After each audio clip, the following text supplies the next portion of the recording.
Chapter 1187. Central City was located in Missouri, in the Midwest of the United States, adjacent to Keystone City. It was worth mentioning that Central City had developed well in the last century. Its economy and culture were among the best, and it was also the center of commerce, architecture, and art in the United States. It was known as the jewel of the Midwest. However, with the opening of Keystone City, a large number of factories and commercial activities moved to Keystone City, and the development of Keystone City gradually surpassed that of Central City. However, despite this, Central City still retained a considerable amount of academic strength, such as Central City University, Central City Medical School, and of course, the most important TAR, Cutting Edge Science Laboratory. The Cutting Edge Science Laboratory, located by the river, was once the pride of Central City, but because of an experimental accident, it collapsed. A red light quickly approached the former site of the Cutting Edge Science Laboratory along the main road of Central City. The speed of the light was extremely fast. Only in a frame of reference that was slowed down to a nanosecond could one completely see its path. The red light passed through the endless flow of people and cars on the entire street. But it did not cause a single ripple because its speed was too fast.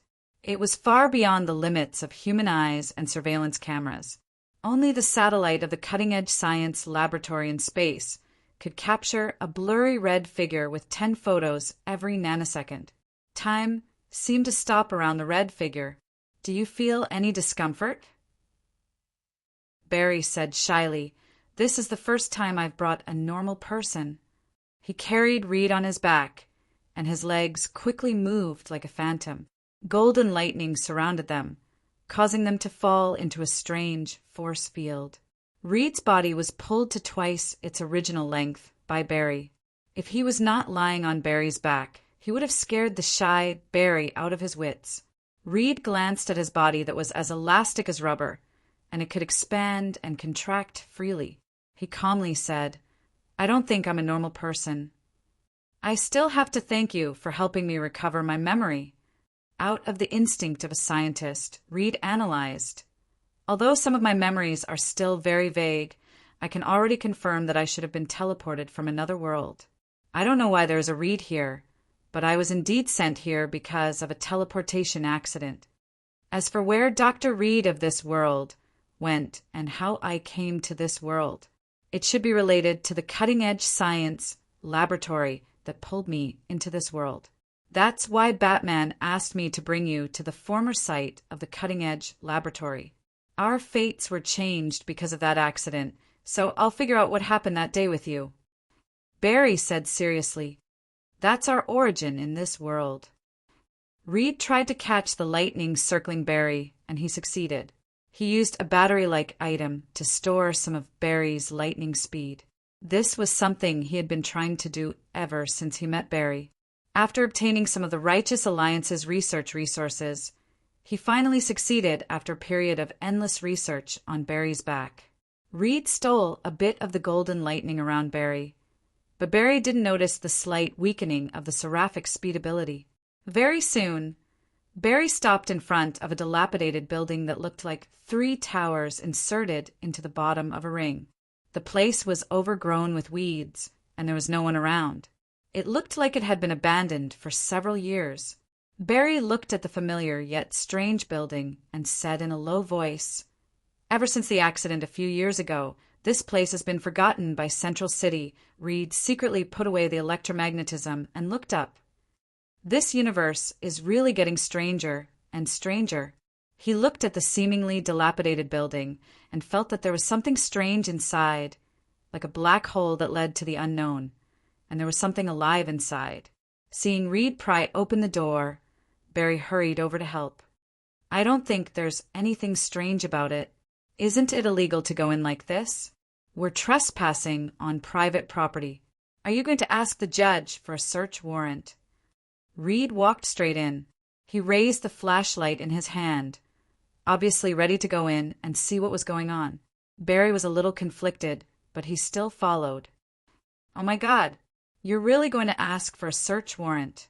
Reed saw the materials that Barry had prepared to search the cutting-edge laboratory. Barry said, "Honestly, I have a good relationship with Central City's judicial department. I'm going to ask Amanda for a search warrant." Reed saw the traces of the explosion left behind between the 3 high-rise buildings of the cutting-edge laboratory and went up to take a closer look. These are traces left behind by a high-energy particle beam. There are burns caused by plasma on the surface of the building. Looking at the diffraction traces, the energy level of this experiment far exceeded its experimental plan. You're right, this isn't a particle accelerator at all.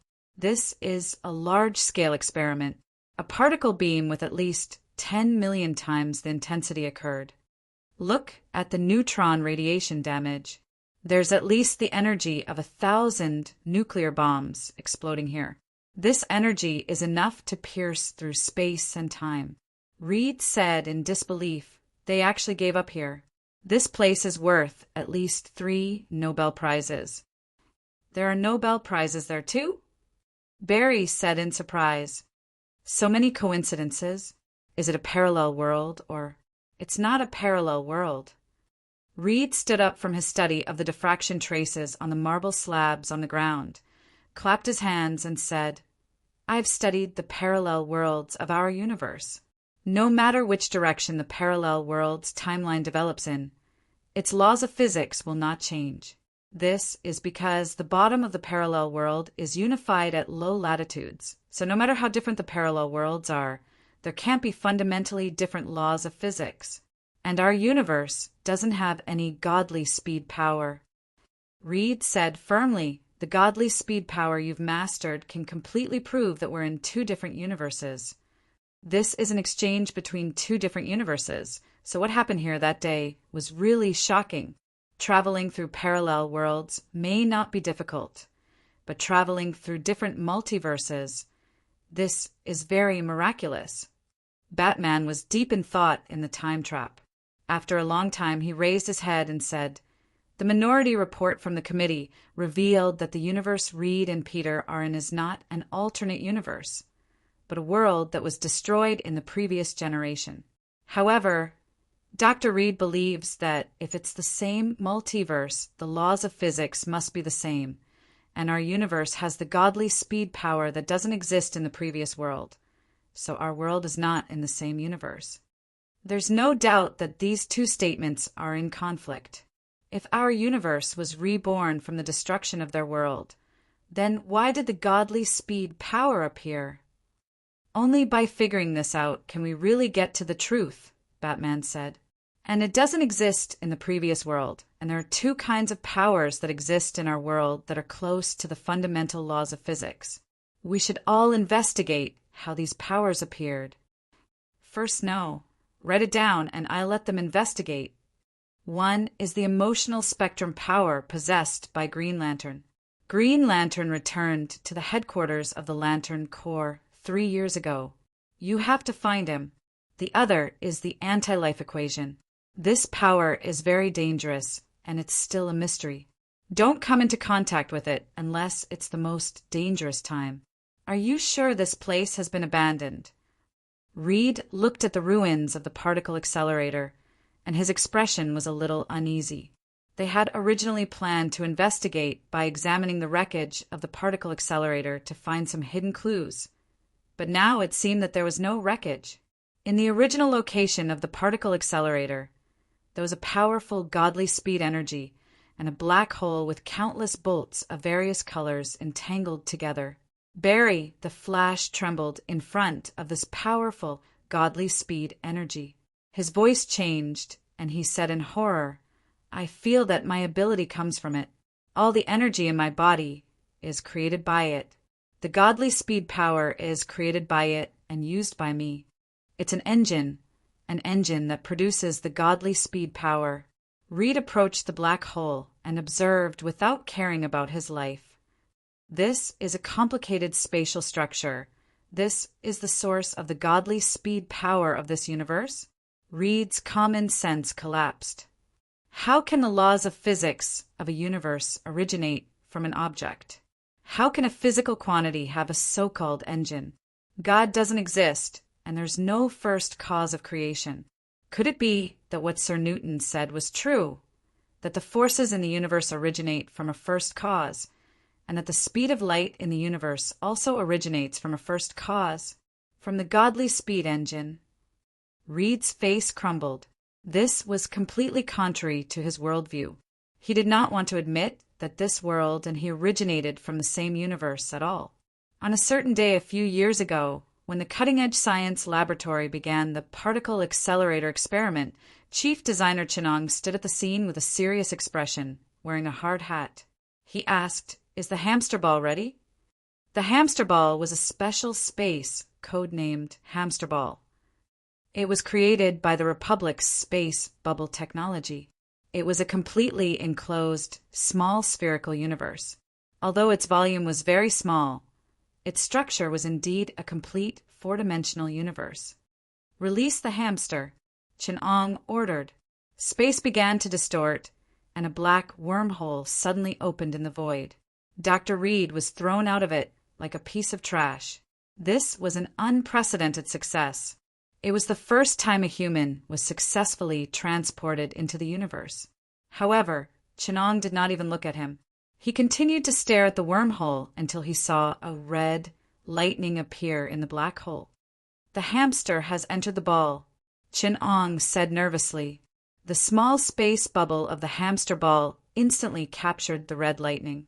The red lightning panicked and fell into a space-time trap.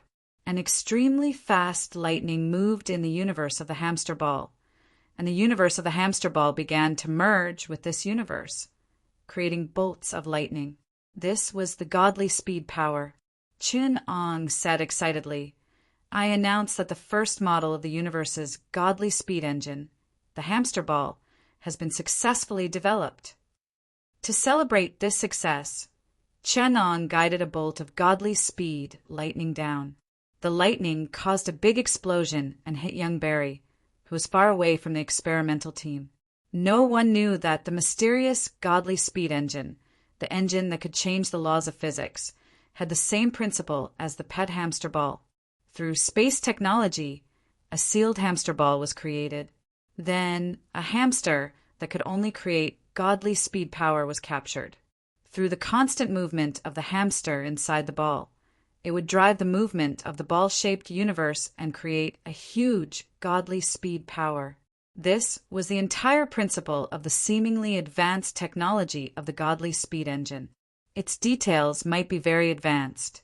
Whether it was the space technology that created the ball-shaped universe, or the universe that used the godly speed power to create the law of godly speed power, they all required a very advanced level of technology. However, this did not change the fact that it was simple, easy, and anti-intellectual.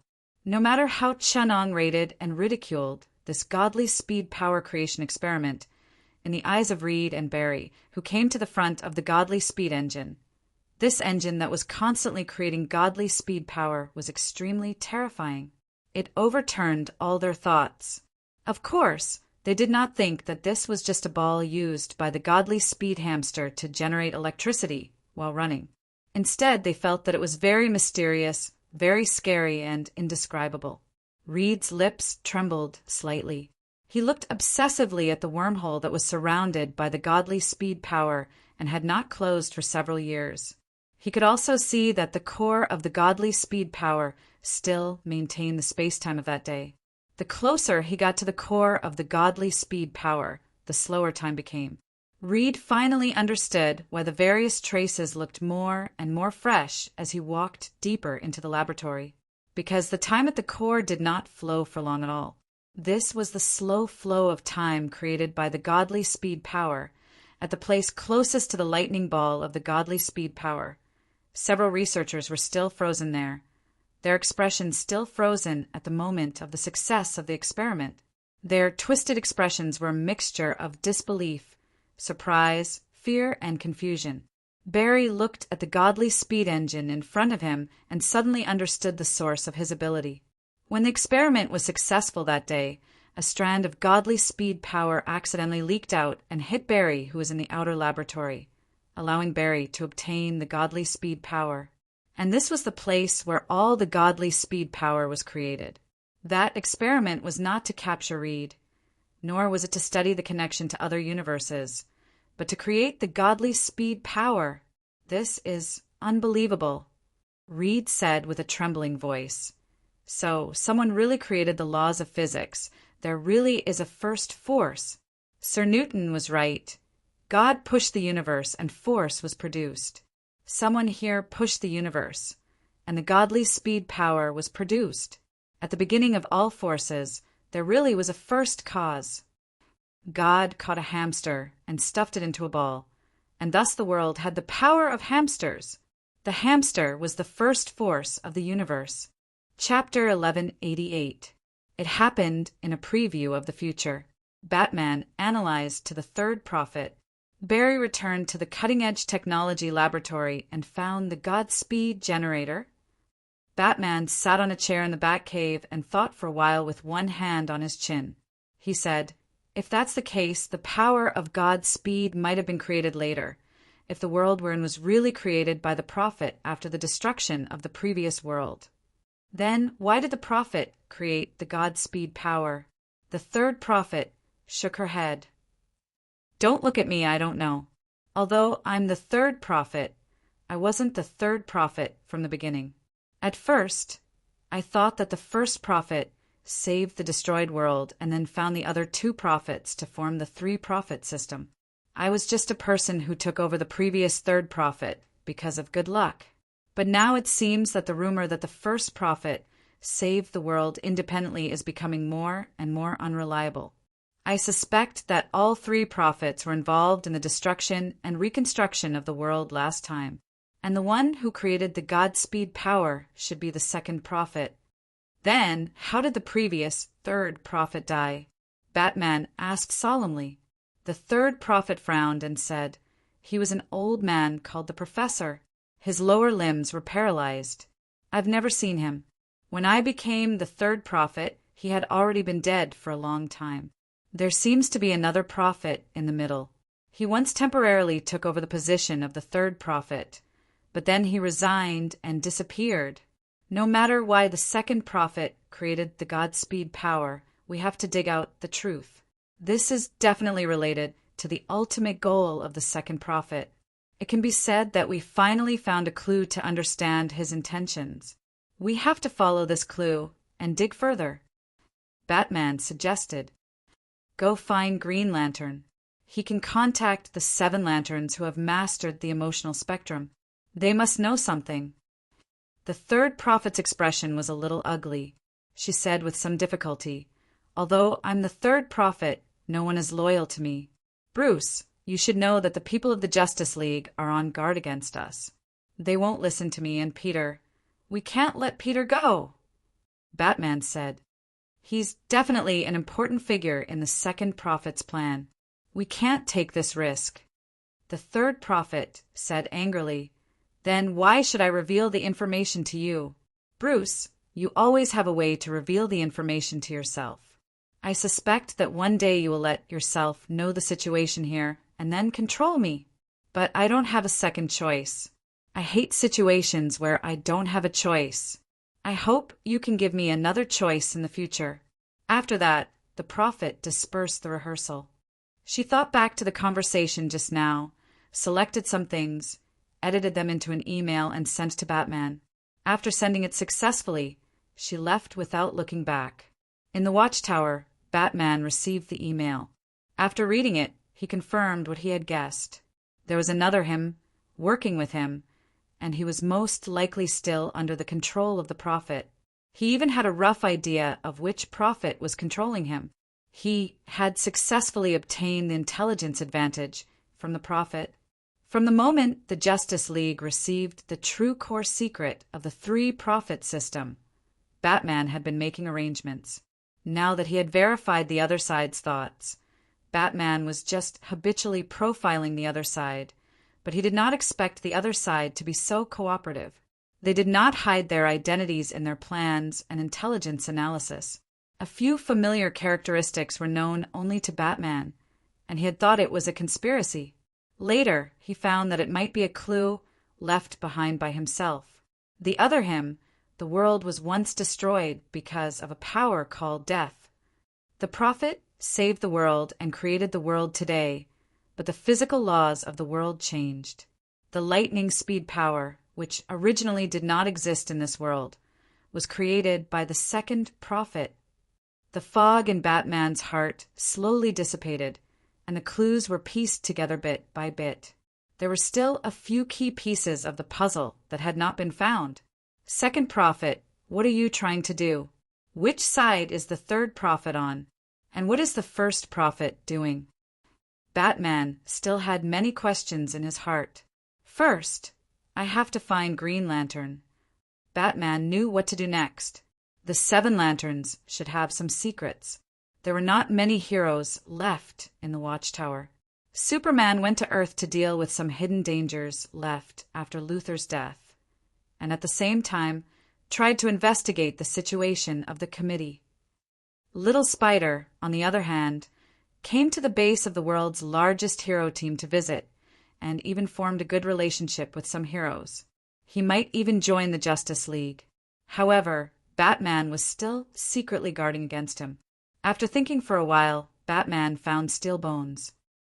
Can the tunnel still be used? Batman asked straightforwardly. Steel Bones frowned, and the red light emitted from his electronic eyes flickered twice. I haven't mastered the technology from the mother box yet. It's very unstable, and there's a possibility of a teleportation error. We need Green Lantern to send me to Planet OA with the mother box. That's very risky. Steel Bones said with some doubts. We can wait for Superman to return, or find someone to send us there. There's no need to use such a dangerous method. The mother box will instinctively teleport us to Planet Apocalypse. If I don't have time to change the coordinates, Planet Apocalypse might no longer have enemies. Batman thought of the Minority Report that marked Darkseid. The third prophet had sent a portion of the Minority Report to the Justice League, but Batman did not tell anyone else because he did not trust them. He interrupted Steel Bones. And we're running out of time, but you won't tell us anything. You won't even tell us why we're looking for Green Lantern. Steel Bones said unhappily. He's already left Earth, and the Justice League still has us. Only Green Lantern can do this. I want to know the origin of the emotional spectrum. Batman had to explain.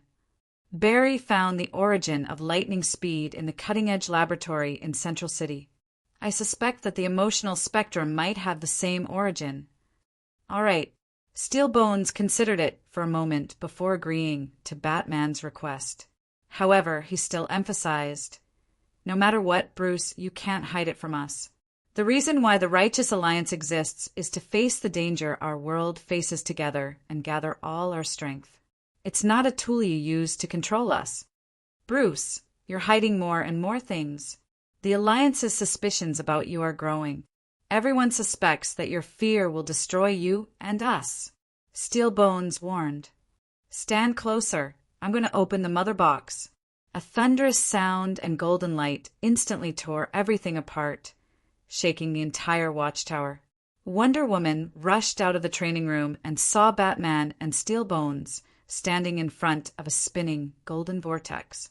A powerful gravitational force was pulling them into the vortex. Wonder Woman was puzzled. Why did you open the rumbling tunnel? Before the two of them could answer her, they were swallowed into the vortex. Diana jumped in without hesitation and followed them into the teleportation tunnel. The unpleasant teleportation experience made Diana secretly angry. It felt like she had been stuffed into a rampaging washing machine, stirred for 3 days and 3 nights, and then rolled out. As the light and shadow changed, Diana saw her environment clearly. This was the ruins of a magnificent city. Countless tall buildings were either collapsed, half-collapsed, or abandoned. Diana looked down and saw that she was stepping on a decaying skeleton. She took 2 steps back in shock and saw that the skeleton she touched turned into ashes as if it had been weathered for thousands of years. What shocked Diana even more was that only a dim green light ring was left in the ashes. When she looked up again, she finally had a chance to take a closer look at the specific situation of the ruins. This was an artificial planet, extremely magnificent and vast. A city was a planet, guarded by countless lanterns. Diana still remembered the last time she came here. There were countless lanterns flying in the sky. This was the station of the Cosmic Guardian Corps. The Guardians here were a group of ancient creatures living on planet Oa, the first generation of life with eternal life. The Green Lantern Corps had existed for 3 billion years and had experienced battles large and small, but they were still alive. With planet Oa as the center, the entire universe was divided into 3,600 sectors. Each sector had at least one Green Lantern assigned to it, so it was estimated that there were more than 7,200 Green Lanterns serving the Green Lantern Corps. Such glory could be vaguely seen in the ruins. Those different races had different forms. Some had human-like bone structures, and some had completely different bone structures. Diana could imagine these different races of lanterns guarding planet Oa and the universe. But now they were all dead, and the entire planet Oa had been destroyed. The day is bright, the night is vast. Demons and monsters, there is nowhere to hide. The evil traitors fear my light. The Green Lantern is always bright, the light of all ages. However, the everlasting Green Lantern energy had been extinguished. An entire planet Oa was in darkness. Diana saw Batman and Steel Bones standing in front of her and walked up to them, wanting to ask what was going on. However, when she climbed up the slope, she found that there was a huge crater in front of her, and it was filled with the skeletons of lanterns. The densely packed rings of light made Diana's body go cold. She also saw light rings of other colors: red, yellow, blue, purple, orange, indigo, and white that she had never seen before. The number of light rings here made her feel that the entire 7 Lantern Corps of the universe had died here. Diana heard Batman say in a low voice, as expected, we are still too late." The shock in Batman's heart was indescribable. To cover up the secret, the mastermind had slaughtered the entire 7 Lantern Corps. He knew why Hal had rushed to the headquarters in a hurry. It turned out that all the survivors of the 7 Lantern Corps had retreated to the headquarters of the Green Lantern Corps, planet Oa, to resist. Then they were all killed. The 7 Lantern Corps had been destroyed 3 years ago. At that time, the plan should have already begun. The 7 Lantern Corps should have grasped the real secret that could threaten the mastermind, so they were the most determined to be eradicated. They were also the first to be eliminated. Batman still could not think of anyone who could slaughter the entire Green Lantern Corps and the other 6 Lantern Corps. That was the strongest force of justice in the universe. It could be seen that the survivors of the 7 Lantern Corps had abandoned all prejudices and ideological conflicts, uniting like never before. But they still could not defeat that mysterious enemy. Batman still could not understand. If the emotional spectrum was the power created by the Second Prophet, why did he destroy the 7 Lantern Corps? If it was not the Second Prophet who destroyed the 7 Lantern Corps, then who could it be? Who could have such a powerful force? Chen-Ong flipped through the Minority Report in his hand. 7 Lantern Corps. The smile on his face was unfathomable. The emotional spectrum was one of the few threats that could destroy the world. The power of the Black Lantern represented death. When the Black Lantern appeared in this universe, it would become the coordinates and carrier of death. It was almost equivalent to a hyperlink to the Death Knight. Therefore, the 7 Lantern Corps had a reason to be destroyed, but the reason for its destruction had nothing to do with the Black Lantern of Death. Batman also noticed the 7 white light rings among the light rings. He felt that one of the rings seemed to be summoning him. Batman looked at Steel Bones and Diana and realized that they were also looking at him. He knew that the two of them had also felt the summoning. So, Batman walked into the deep pit and picked up a white light ring that was resonating with him. Diana and Steel Bones also picked up the rings that were summoning them. The 3 of them looked at each other and decided to wear the rings. Chapter 1189. When Batman put on the ring, everything seemed to have returned to 3 years ago. He heard Hal's voice. Why does he want to destroy us? Is it really because he believes that we will bring destruction? Batman turned around and saw Hal. He was talking to a little blue man wearing a white robe similar to a Jedi Master. The little blue man was the master of Planet OA and the guardian of the Green Lantern Corps, Ganther. They were the earliest intelligent life forms in the universe, and they had advanced technology and civilization a long time ago. After a huge disaster, the Guardians came to Planet OA and created the Green Lantern Corps. The light ring on Ganther's hand had turned blue. He said to Hal, "There is a prophecy in the book of OA about darkness.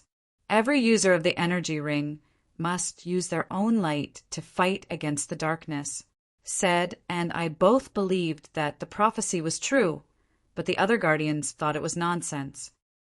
They deceived themselves and destroyed the prophecy, then banished us in the name of emotion. That is why we went to find the blue light ring and created the Blue Lantern Corps. As the 7 colors of emotional energy found their own users, we realized that the day of the prophecy was not far away. But we did not expect that there would be someone who believed in the prophecy more than we did, and his thinking was different from ours, Hal said solemnly. Is that the cause of this disaster? Just because of fear of a prophecy? You don't understand that kind of darkness. The different colored lights originate from the power of emotions. The green light represents will, the yellow light represents fear, the purple light represents love, the red light represents anger, the green light represents sympathy, the orange light represents greed, and the blue light represents hope. These 7 lights will one day form their own teams and engage in a battle of lights. Then the blackest night will descend. The black light represents death. It will devour all life. Ganther sighed. The most terrifying thing is that when the black light appears, Death, who has been searching for this world, will find this place, and the world protected by the prophet will be destroyed instantly. So the black light cannot fight against it. Although it originates from the power of the emotional spectrum, the white light of life cannot compete with it at all, because there's an even more powerful force of death watching this world. I've racked my brains to find an answer to darkest night, but all I can see is darkness of despair. Faced with this dark future, someone has finally made a different choice. What choice? Hal asked. Since darkness is caused by light, and the darkest night is caused by the gathering of the 7 lanterns' core, then to eliminate darkness, we must eliminate light. If we want to stop blackest night, we have to destroy the 7 lanterns' core first. Gantz handed a thin document to Hal. Hal took a look. Minority Report, 9 lanterns' core. The prophet made a prophecy. Only by stopping the 7 lanterns' core from gathering can the world be saved. He gave us a notice. Once all 7 core are born, the committee will start to destroy 1 or 2 core to maintain the balance of terror. Based on experience, they will usually choose the core with negative emotions, such as red light and orange light. But someone felt that instead of maintaining the balance of terror, it would be better to completely solve the problem. He believed that the prophet had foretold the key to completely solve the problem, but he was unwilling to carry out his own concept of creation, protection, and shelter. That was why he chose to delay. That's why he stole this Minority Report and found a way to completely resolve Blackest Night. That is, to completely destroy the 7 lanterns' core. Ganther said calmly. Hal suddenly trembled. He raised his head and looked at the distant sky. He's here, he said in a low voice. On planet OA, countless green lights accompanied the green lanterns as they shot into the sky. Powerful lanterns rose one after another in the city. The energy of the green lights was molded into energy bodies of various shapes. Many lanterns used there will to mobilize the electromagnetic power of the central energy source of planet OA. Together, they formed a huge light shield that covered the entire planet. Countless green energy arrows pierced through the energy shield and shot toward a black dot at the edge of their vision. They could see that it was a figure. The figure just waved his hand and destroyed all the energy bodies rushing toward him. The energy bodies of thousands of lanterns were shattered. The most special of the green lanterns, a planet with self-awareness, appeared in front of planet OA. Its unparalleled body was thousands of times larger than planet OA. The power of the Ring of Light depended purely on the willpower of the user. The strength of the self-awareness of the planet was countless times stronger than that of humans. Its willpower could easily crush a planet of the same size with the Ring of Light. This special green lantern had the power to destroy a sector of the universe. The power of the Ring of Light was molded into an extremely destructive ion radiation source. Green energy bodies continuously gathered from the surface of the huge planet to a point directly facing the figure, until the energy was so strong that it could easily penetrate a planet and distort space. Even the protective shield created by thousands of lanterns to protect planet OA could not withstand it. The beam of light quickly burst out and shot straight into the dark universe, penetrating the tiny figure. In an instant, the entire planet OA was silent. Had this powerful enemy been destroyed? The figure of the Lord of Red Lanterns, Audiobook, appeared beside Hal. His body was burning with a fiery red energy, so much so that Hal felt suppressed when he was near him. Although the Lord of Red Lanterns did not show it on the surface, Hal could already feel the anger in his heart. He was so angry that he was willing to compromise, to let go of the hatred of his homeland being massacred, and ask for help from his mortal enemy, Planet OA. This attack won't be enough to kill that demon. Arrogant Green Lantern, Audiobook said in a low voice. You can actually remain calm after seeing me. Hal was surprised. The red lanterns were in the color zone far from the center of the spectrum, so the user was more easily controlled by the power of the Ring of Light. The energy of the red lanterns burned with anger that would never be extinguished. Even if the Lord of Red Lanterns, Audiobook, had limited thinking, he should not be able to maintain his rationality. Because I have a target that I hate even more, Audiobook said as he looked at the center of the powerful ion beam that engulfed him. The ion beam dissipated, and the figure disappeared without a trace. Time seemed to have stopped for tens of seconds, but the lanterns realized that the enemy had been eliminated. Instantly, the entire planet OA erupted in cheers of victory. But including Hal, the Guardians of the Universe, the Lord of Red Lanterns, and the other Ring of Light Messengers, none of them could laugh. An alien lantern that looked exactly like a squirrel on Earth flew towards Hal. He said worriedly, "Something is wrong." Hal. However, Hal saw countless particles in the vacuum gathering outside the energy shield. In the barren space of the universe, there were only tens of thousands of particles per square meter.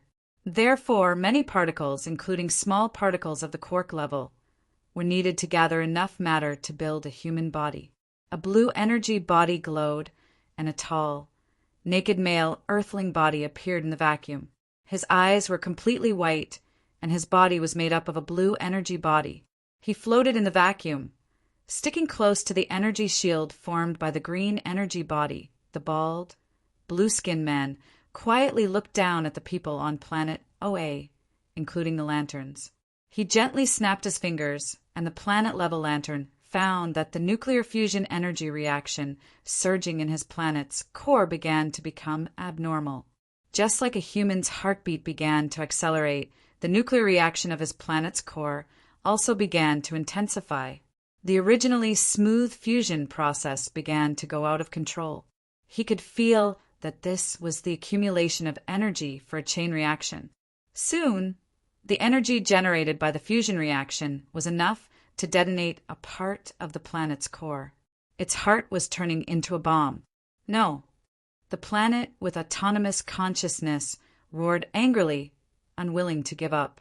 Soon it was blown into pieces by the expanding force from the inside. The planet's core had exploded. The self-exploding planet could destroy planet OA, but the bald, Blueskin Man did not let this happen. He watched the exploding planet, causing the planet's outer shell to collapse under the control of a powerful force. The force of the inward collapse neutralized the force of the planet's nuclear explosion, causing the entire planet to quietly shatter. After dealing with the stumbling block, the bald, blue-skinned man turned his eyes to planet OA. He stretched out his hand, and the energy shield that the lanterns had materialized to protect planet OA began to shatter.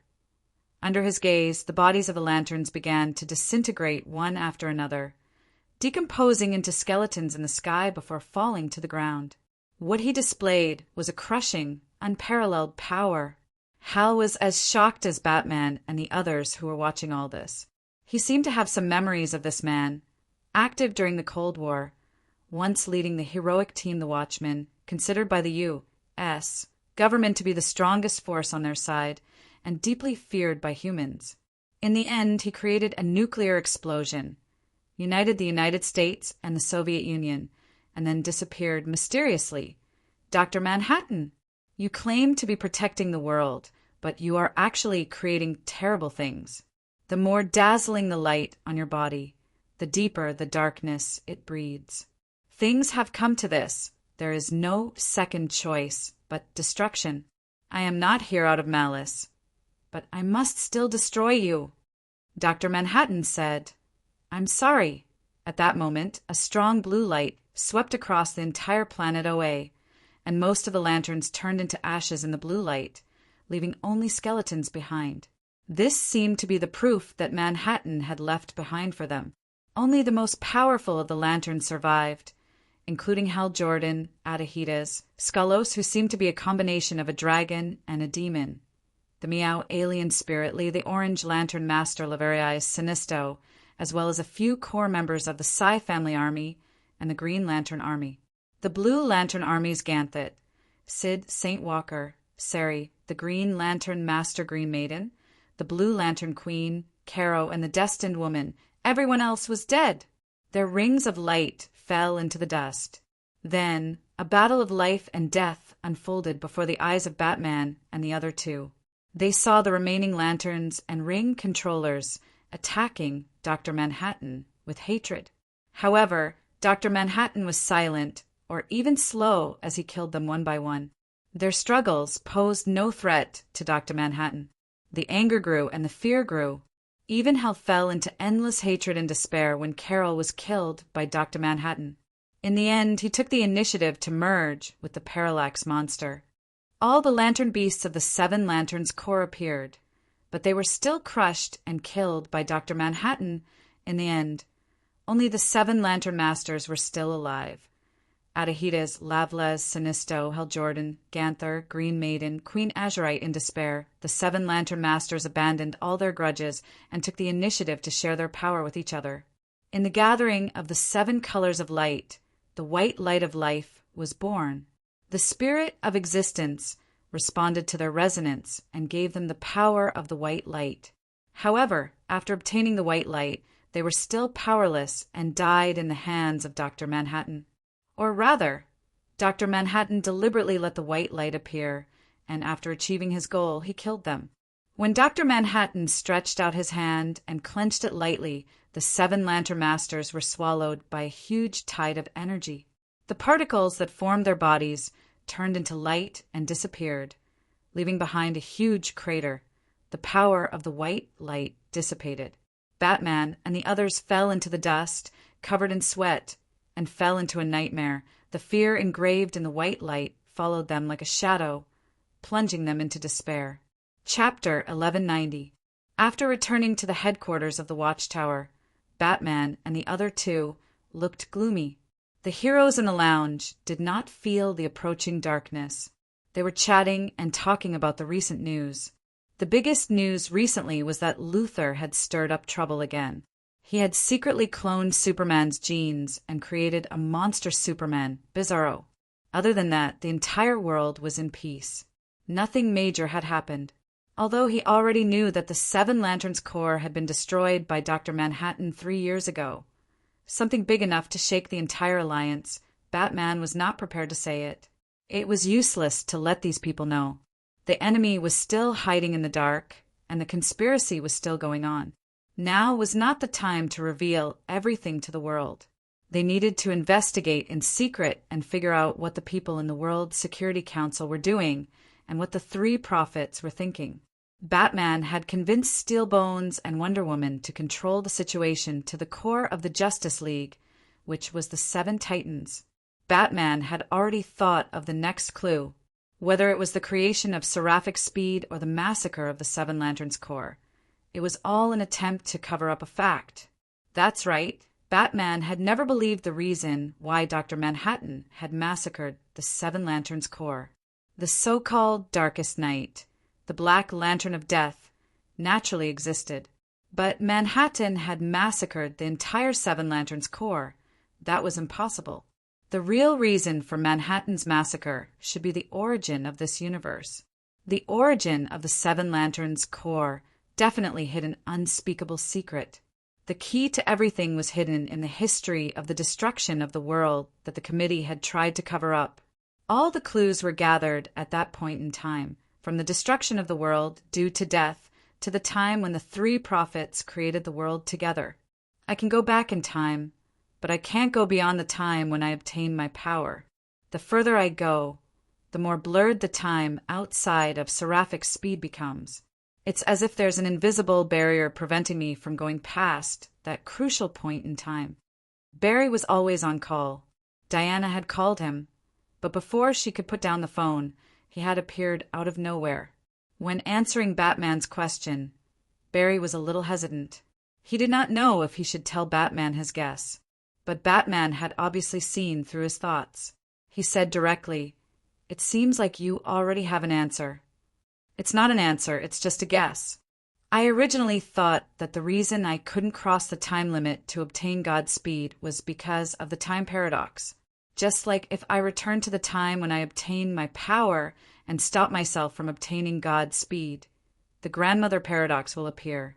I can't use the power, I don't have to change my past. But this time, after discovering the lightning speed engine in the cutting-edge technology laboratory, I have a feeling.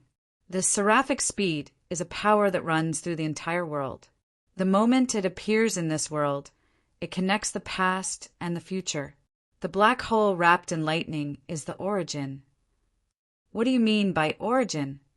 Diana didn't quite understand.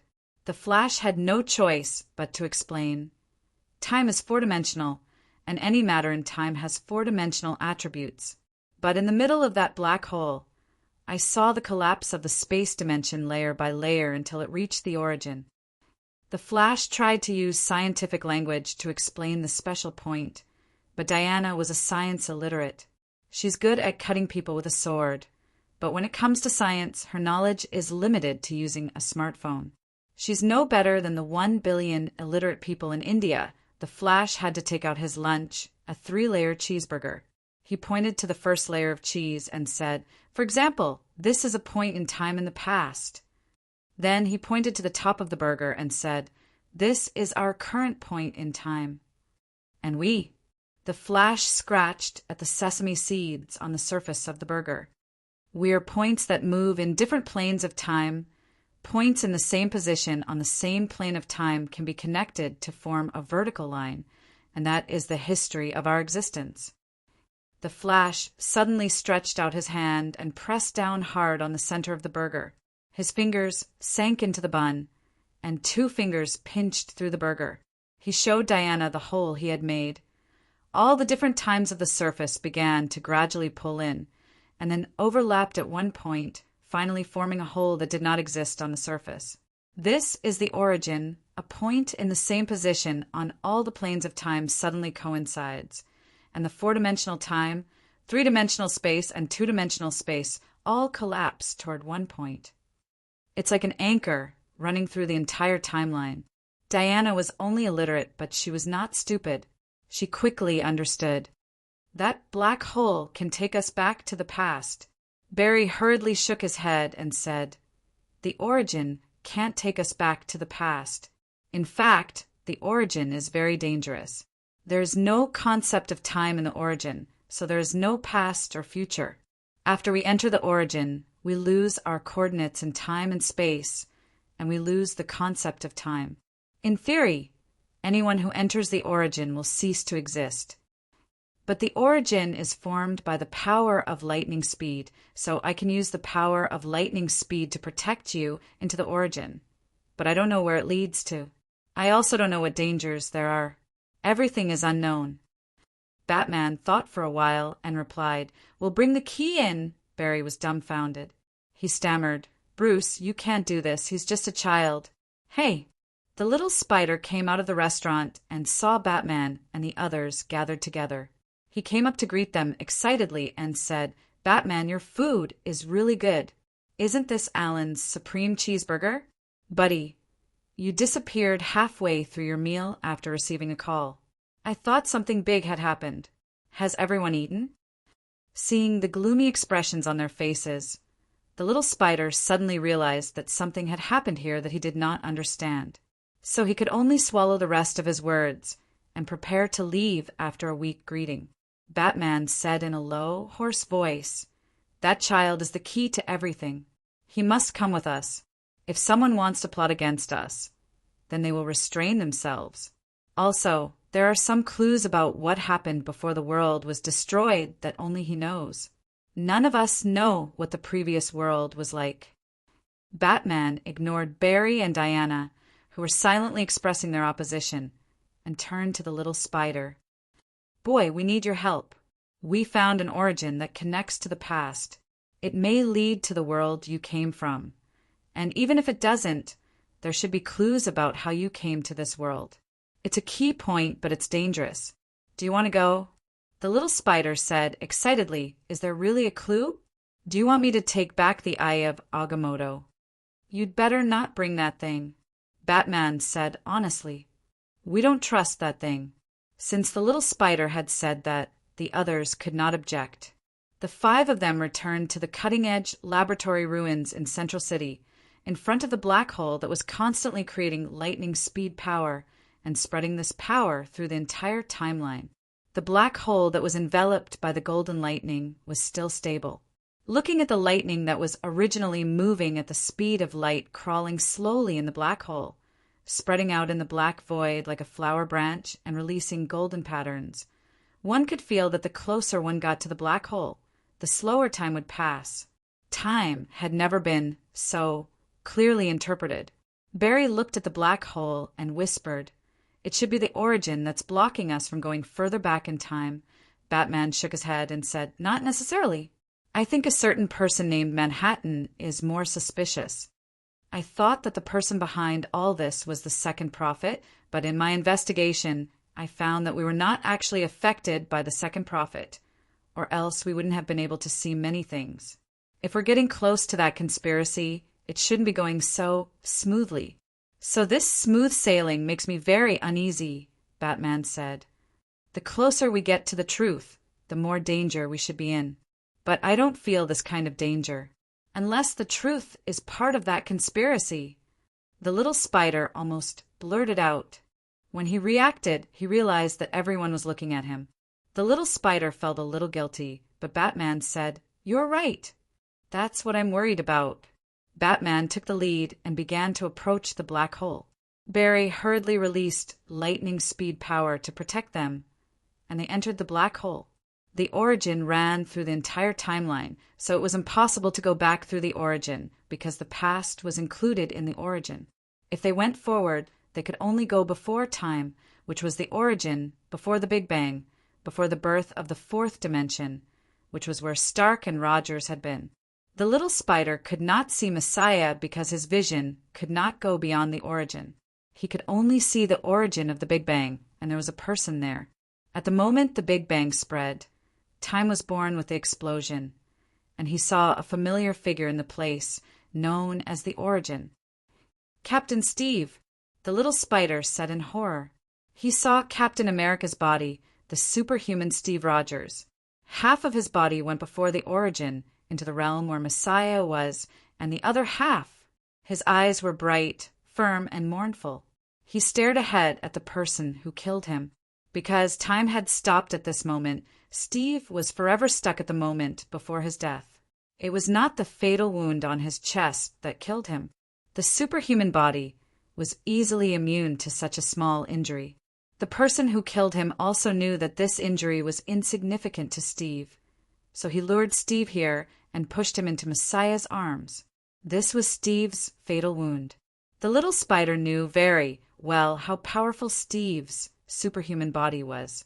However, such a powerful superhuman body had many deep wounds on his body, and the wounds were showing the phenomenon of the day of destruction that the little spider was very familiar with. Some of his flesh had obviously mutated, which meant that his enemy had given him a fatal threat, which activated the day of destruction virus in Steve's body. The little spider could not imagine who had given the captain a fatal blow. Let him die at the origin of time. In this strange universe, he saw familiar comrades for the first time, but they were already cold corpses. Chapter 1191. He's very strong, Batman said solemnly as he looked at Captain America's body. He's the greatest warrior in our world. Little Spider said in a sorrowful tone. He's not only strong, but also strong in his character. Before the glory of his personality, we all feel inferior. He fought for the weak and for freedom. He was a hero and a warrior. In front of him, I felt how insignificant I was. It looks like he's just stopped in time. Diana observed for a while and said, It looks like he's just trapped in origin. Maybe we should try to save him. Diana, we can't do that. Batman stopped her. He looks like a warrior of justice. You don't have to worry about anything. Diana looked at Steve Rogers's frozen expression at the starting point of time. His face was solemn and his eyes were firm. This was the expression of a warrior that Diana liked the most. Diana sighed and said, He looks like Superman. That's right. Diana rolled her eyes at Batman. I know why you don't want to save him. Because you killed Superman once. You think he's a god on Earth, a monster that threatens the world. Diana, Batman had to be straightforward. He's already dead. Little Spider could confirm this. Although it looked like Captain America had just stopped in time, he knew that nothing could trap Captain. Captain's reserved expression meant that he was prepared to die in that battle. Batman looked at Steve's expression and pondered. How strong was this warrior when he was alive? Little Spider hesitated for a moment and said, At first, Captain was just an ordinary warrior, but in order to fight against evil, he participated in a scientific research project for the military and became the strongest human warrior on the planet. But at that time, he was only at the limit of human strength. After joining the Holy Shield, Captain was infected with the Doomsday virus in an extremely dangerous battle. Doomsday virus, Batman exclaimed. What are the symptoms of being infected with the Doomsday virus? The Doomsday virus is one of the prehistoric powers left behind in our world. It comes from the remnants of the power of the 4 horsemen of the apocalypse, the night of famine. The pollen virus of the Stairway of the Sun accidentally mutated after infecting the alien race, the Skrulls. It has unlimited evolution, and when faced with any enemy, it can immediately come up with a targeted plan. Almost nothing can destroy the host of this virus. The bodies of those it infects are extremely strong. Even if they are pushed into the center of the sun, they will not be destroyed. It has the power to destroy the world, unlimited stamina that will never feel tired, and super fast regeneration ability. In battle, it can continuously evolve and restrain the opponent according to the characteristics of the opponent's abilities. It can adapt to all environments and all enemies. After being killed, it will revive and evolve a way to deal with it. It is impossible to kill the son of destruction twice in the same way. It is the limit of carbon-based creatures, representing the infinite power of evolution.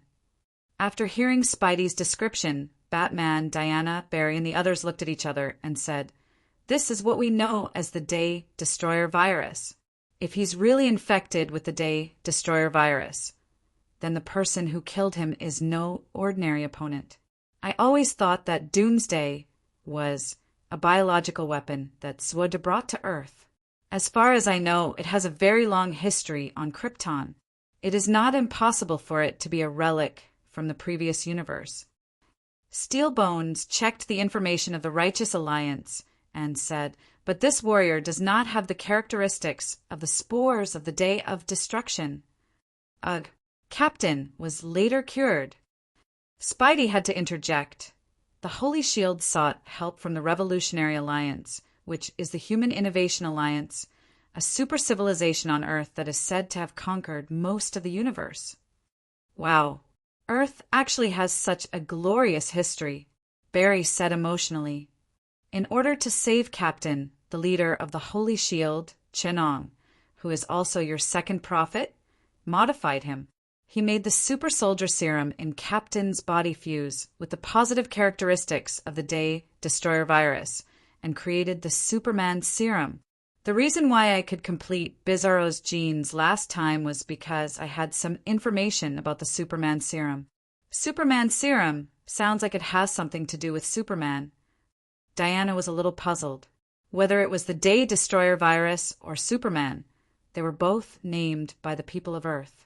God knows what their original names were, but at this time, a lot of clues related to them appeared. The people of the previous world seemed to have predicted the future and gave them the same names. Batman turned to look at Spidey and said in a low voice, "It seems that only you can give us an answer. I think it's not a coincidence that the Superman serum can complete Superman's genes, right?" Spidey nodded and said, "Yes. I felt that they were very compatible. I didn't pay attention at the time and only came to my senses later. They are something at least an origin." "I think we have discovered the origin of Krypton," Batman said calmly. Spider-Man hesitated for a moment before adding, "And I know that Krypton, when Captain Rogers and Dr. Stark fought, they fought all the way to the past. In order to erase Captain Rogers, Dr. Stark tampered with the past and made Captain Rogers disappear from history. However, the Superman serum allowed Captain Rogers to resist the power of this historical correction. At that time, the origin of Captain Rogers was revised, and I learned about Krypton for the first time. The origin of Captain Rogers was revised to be the son of Krypton born on Krypton. Before the destruction of his home planet, he came to Earth and became Superman. His name became Cockroach Carl Clark, and he also wore the uniform with the S logo." Spidey's expression was conflicted for a while before she chose to say her guess. "Actually, I had my doubts when I came to this world because there are shadows of our world everywhere in your world. It wasn't until I came to the beginning of time that I had some confidence in proving this conjecture. I know about Krypton, Superman, the fate of Krypton, and the Superman of your world. These have all happened in my world. Dr. Stark's body is made of low-dimensional matter, and the power of Captain Rogers' Superman serum is enough to make him surpass the speed of light." Spidey took out the crimson mechanical glove. Several screens were projected on the glove, all of which were data collected from the battle. Spidey explained based on the data, this means that they can all go back to the past or that their existence has penetrated the past and the future. Let's assume that they came to the origin of time and had a battle. Then, any change in the origin will change history. If Dr. Stark killed Captain Rogers, then the entire universe will change. They must have come here and changed the world. And because I have the time gem, I won't be affected. This world might be like the history that Dr. Stark changed last time, a modified universe, and I come from before it was modified. Our universe was originally one because they went back to the origin and modified the timeline, turning my universe into your universe. This is the truth of everything. It is not that I have transmigrated, but the world has changed. I haven't changed. Spidey said in a daze, "I haven't changed, I haven't transmigrated. I just lost a part of history. A part of the memory after that. Something must have happened after that. But Spidey said with a pained expression, "I can't remember. Our world has been destroyed. It has become your world. What happened in it?" He had always wanted to treat this conjecture as a fantasy, a worry. When he had to face this despairing truth, Spidey broke down. Aunt May. Gwen. Spidey was in despair. He knelt on the ground. When I opened my eyes, I thought I had transmigrated, far away from home and family, alone in this strange place. I thought I could find a way to go home, but home is no more. The moment I closed my eyes and opened them again, my world was gone. I can never go back. I thought this was just another mission to save the world.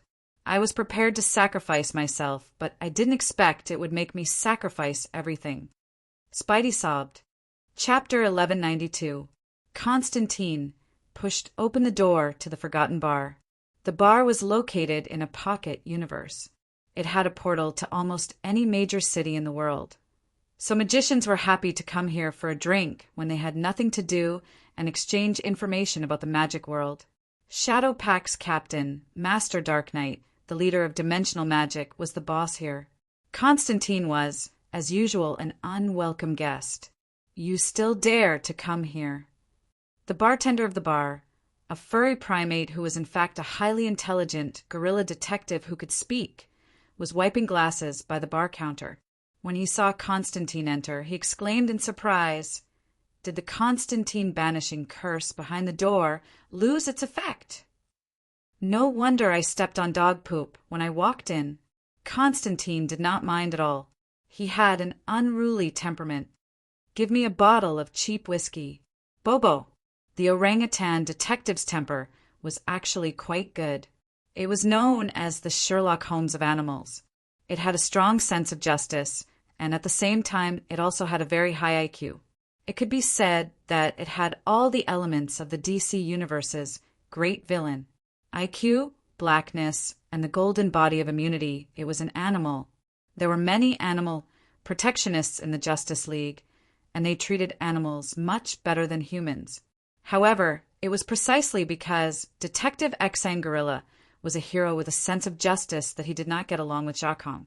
Jacques Kong only got along with those heroes who had a unique sense of humor and were close to the gray area. They were also commonly known as dark heroes and anti-heroes. Can you afford it? If you can, just hand it to the counter. It's a magic counter. Once you pay, it will automatically fill your glass. The gorilla detective replied.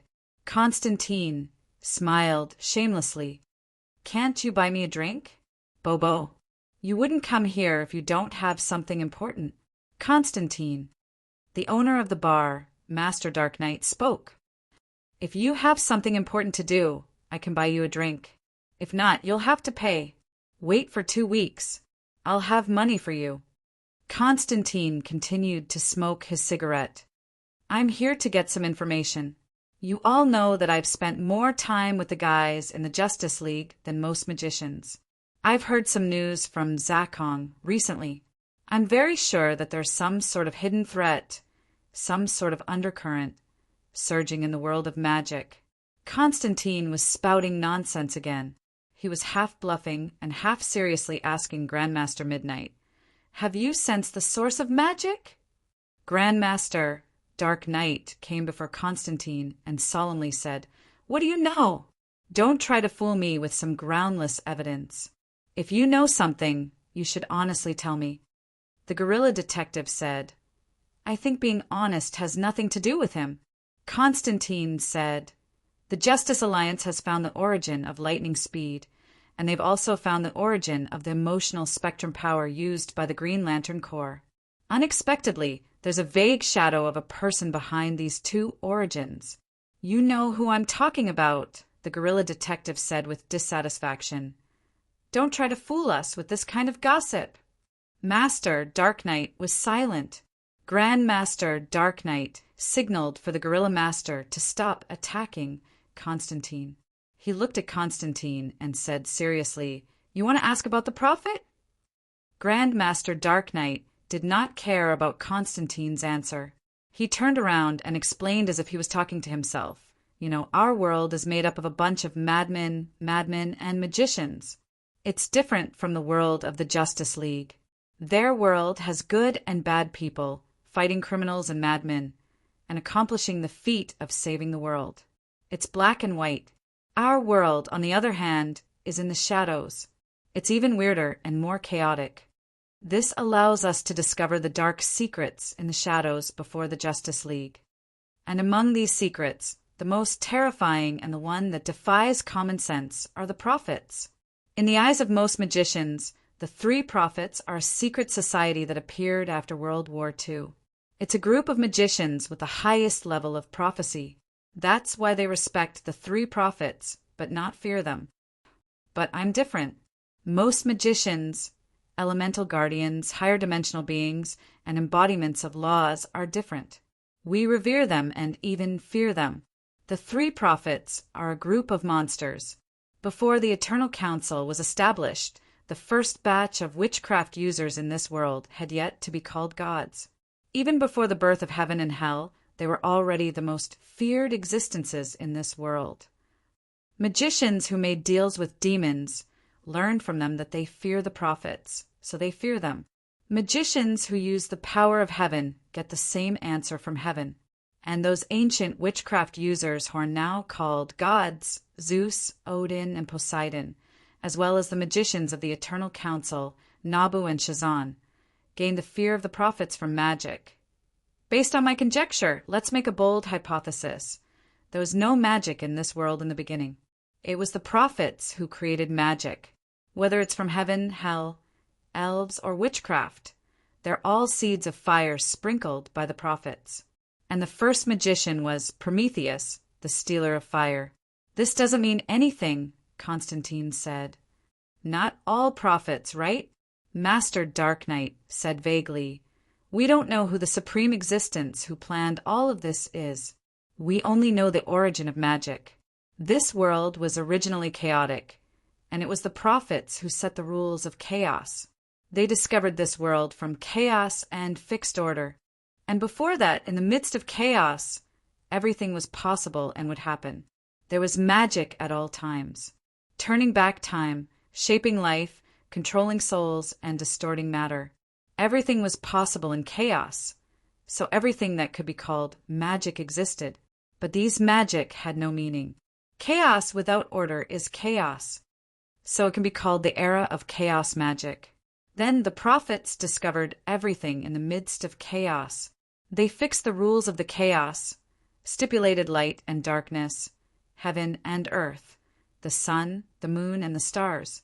They created order in the midst of chaos, gave everything a name, fixed them, and then operated order. This is the era of creation, a terrible, blasphemous heresy myth. But only magicians know that it's true, at least part of it. Master Dark Knight recited the root of an ancient rune, and a glimmer of light suddenly appeared in his hand. Those who have not experienced that era will not understand. Constantine, when you learned magic, magic was already fixed. So you just need to recite an incantation, perform some rituals, and magic is born. So, how did these incantations and rituals come about? What kind of power is behind them? I know you have the demonic bloodline of hell, so you think that magic is paid for by other existences.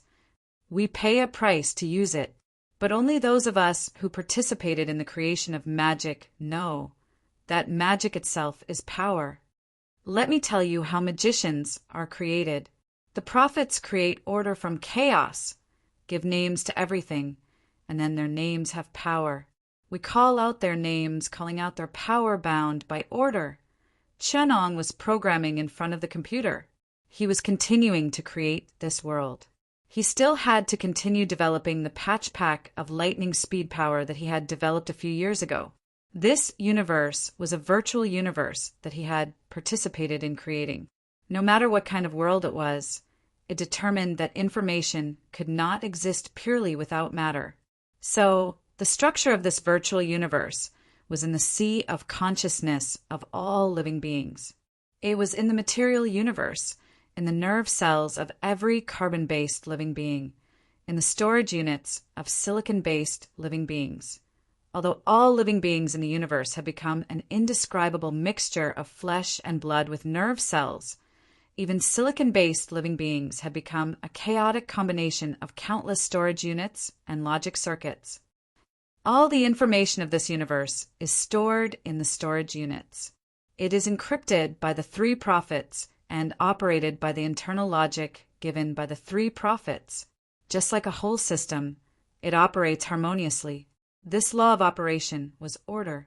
Information that can interfere with the operation of the entire system is called an order. An order is composed of an operation code and an address code. An operation code is the serial number of an order, telling the system to execute a preset order. These orders are contained in the instruction set, written in advance by Chenong. The address code is more complicated, mainly including the source operand address, the destination operand address.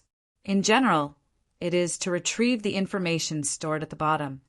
When the operation code and the address code are combined, it is the basic magic language, or it can be called machine language. It is composed of yin and yang trigrams.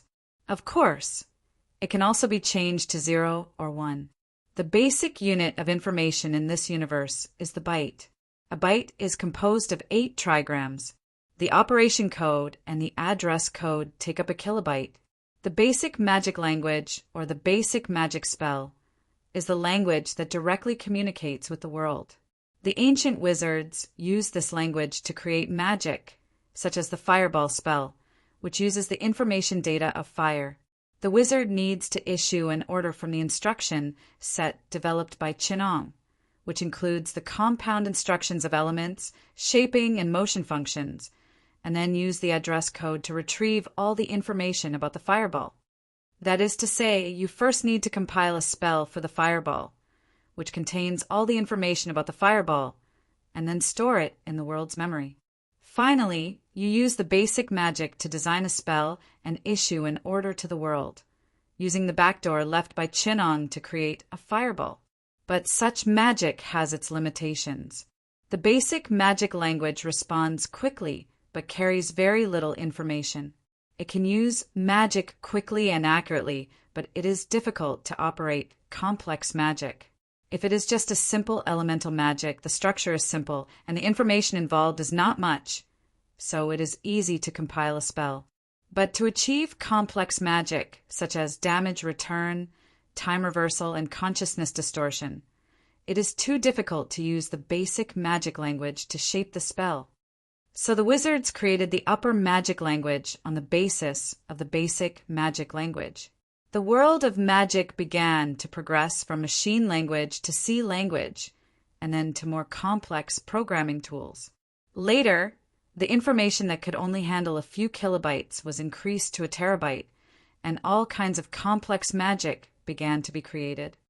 Later, I tricked the other two prophets and created the world magic gear, Prophet 0. Prophet 0 standardized the rules of all magic, and I wrote all kinds of basic protocols and world network interaction protocols, completely depriving all mages of the authority to communicate with the world. Now they only need to recite the spell, and Prophet 0 will respond.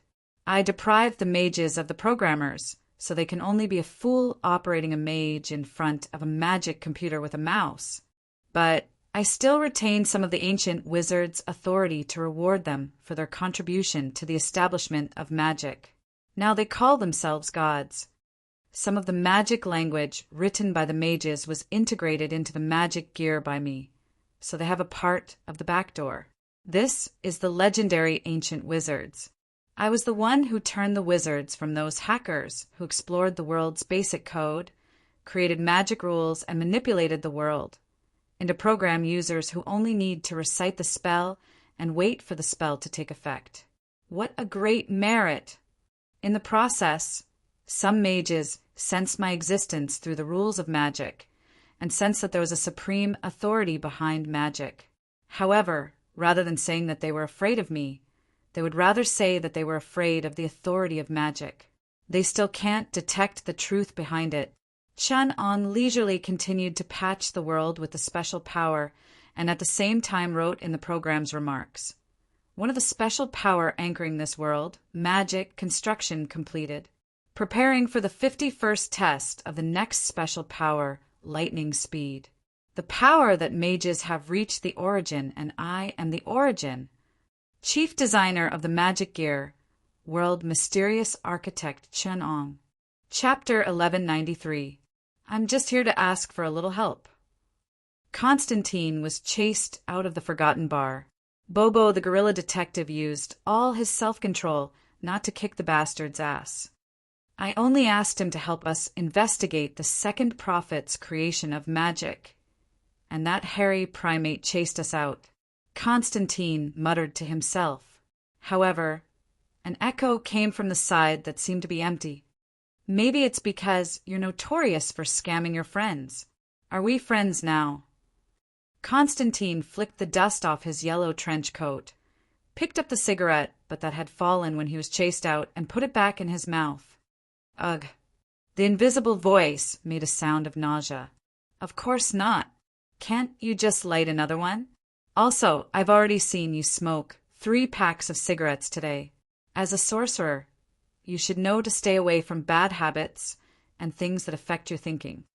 I smoke, drink, and have promiscuous relationships, but I'm a good sorcerer. Constantine pouted.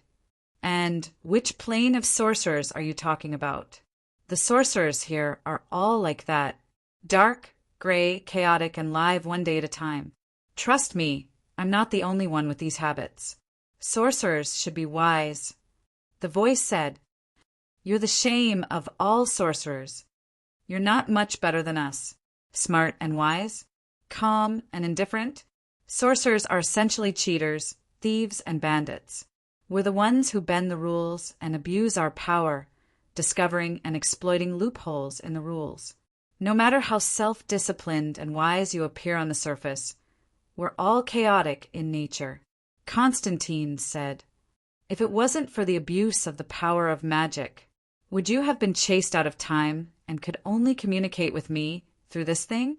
Constantine picked up the chain that was tied to the eye of Agamotto and mocked Strange, who was communicating with him through the artifact. Strange did not refute, because he knew that although Constantine was full of nonsense, he had hit the nail on the head of magic that Strange had never thought of. The Ancient One had told him that sorcerers were people who found energy from other dimensions and cast it into weapons. But Constantine had gone deeper. Sorcerers were people who twisted and used the rules to cheat, even if this cheating system was designed by the Creator himself. However, the Creator was not a kind-hearted person, nor was he a philanthropist. The magic that the Creator left behind was not an act of kindness to the mages. The Creator had his own agenda, and that agenda was not something that mages could simply ignore. It was a natural phenomenon that they did not need to think about, and it could cause the mages to lose themselves in it. Where's the next target? Strange's figure flashed past Constantine. And the distance between us is getting shorter. This isn't a good thing for you. The me outside of time is connected to you. You can temporarily pull me into this world, but the force between us is mutual. I am also pulling you out of time. Moreover, in this tug-of-war, you won't lose outside of time. I know. Constantine exhaled a puff of smoke, allowing Strange to appear in the void. This supreme sorcerer was doing well outside of time. He was still wearing a magic cloak, but his eyes emitted a foot-long white light, making him look more like a sorcerer. He was still wearing the Kamartaj sorcerer's robe, but after becoming a Dimension Lord, there would be some anomalies around him when he appeared in time, representing the attributes of his territory. The dimensional plane occupied by Strange clearly wasn't a positive force. Blood and shadows gushed out from his body, and an indescribable darkness enveloped him. He looked like another demon king trying to trade his filthy soul with Constantine. I'm used to it, Constantine said faintly. I can see that. Strange recalled the first time Constantine saw him through the eye of Agamotto. Supreme sorcerer from another world, I'm here to negotiate with you, but let me make it clear. I don't want to pay anything. This world needs your power, and if it goes well, we can even bring you back. This word made Strange very uncomfortable. From the looks of it, he was much more experienced than he was.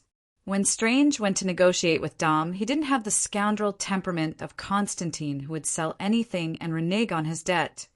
In any case, in order to save the world, not only would Strange not get anything from Constantine, but he would also have to bear the burden and lend his own magical powers to Constantine.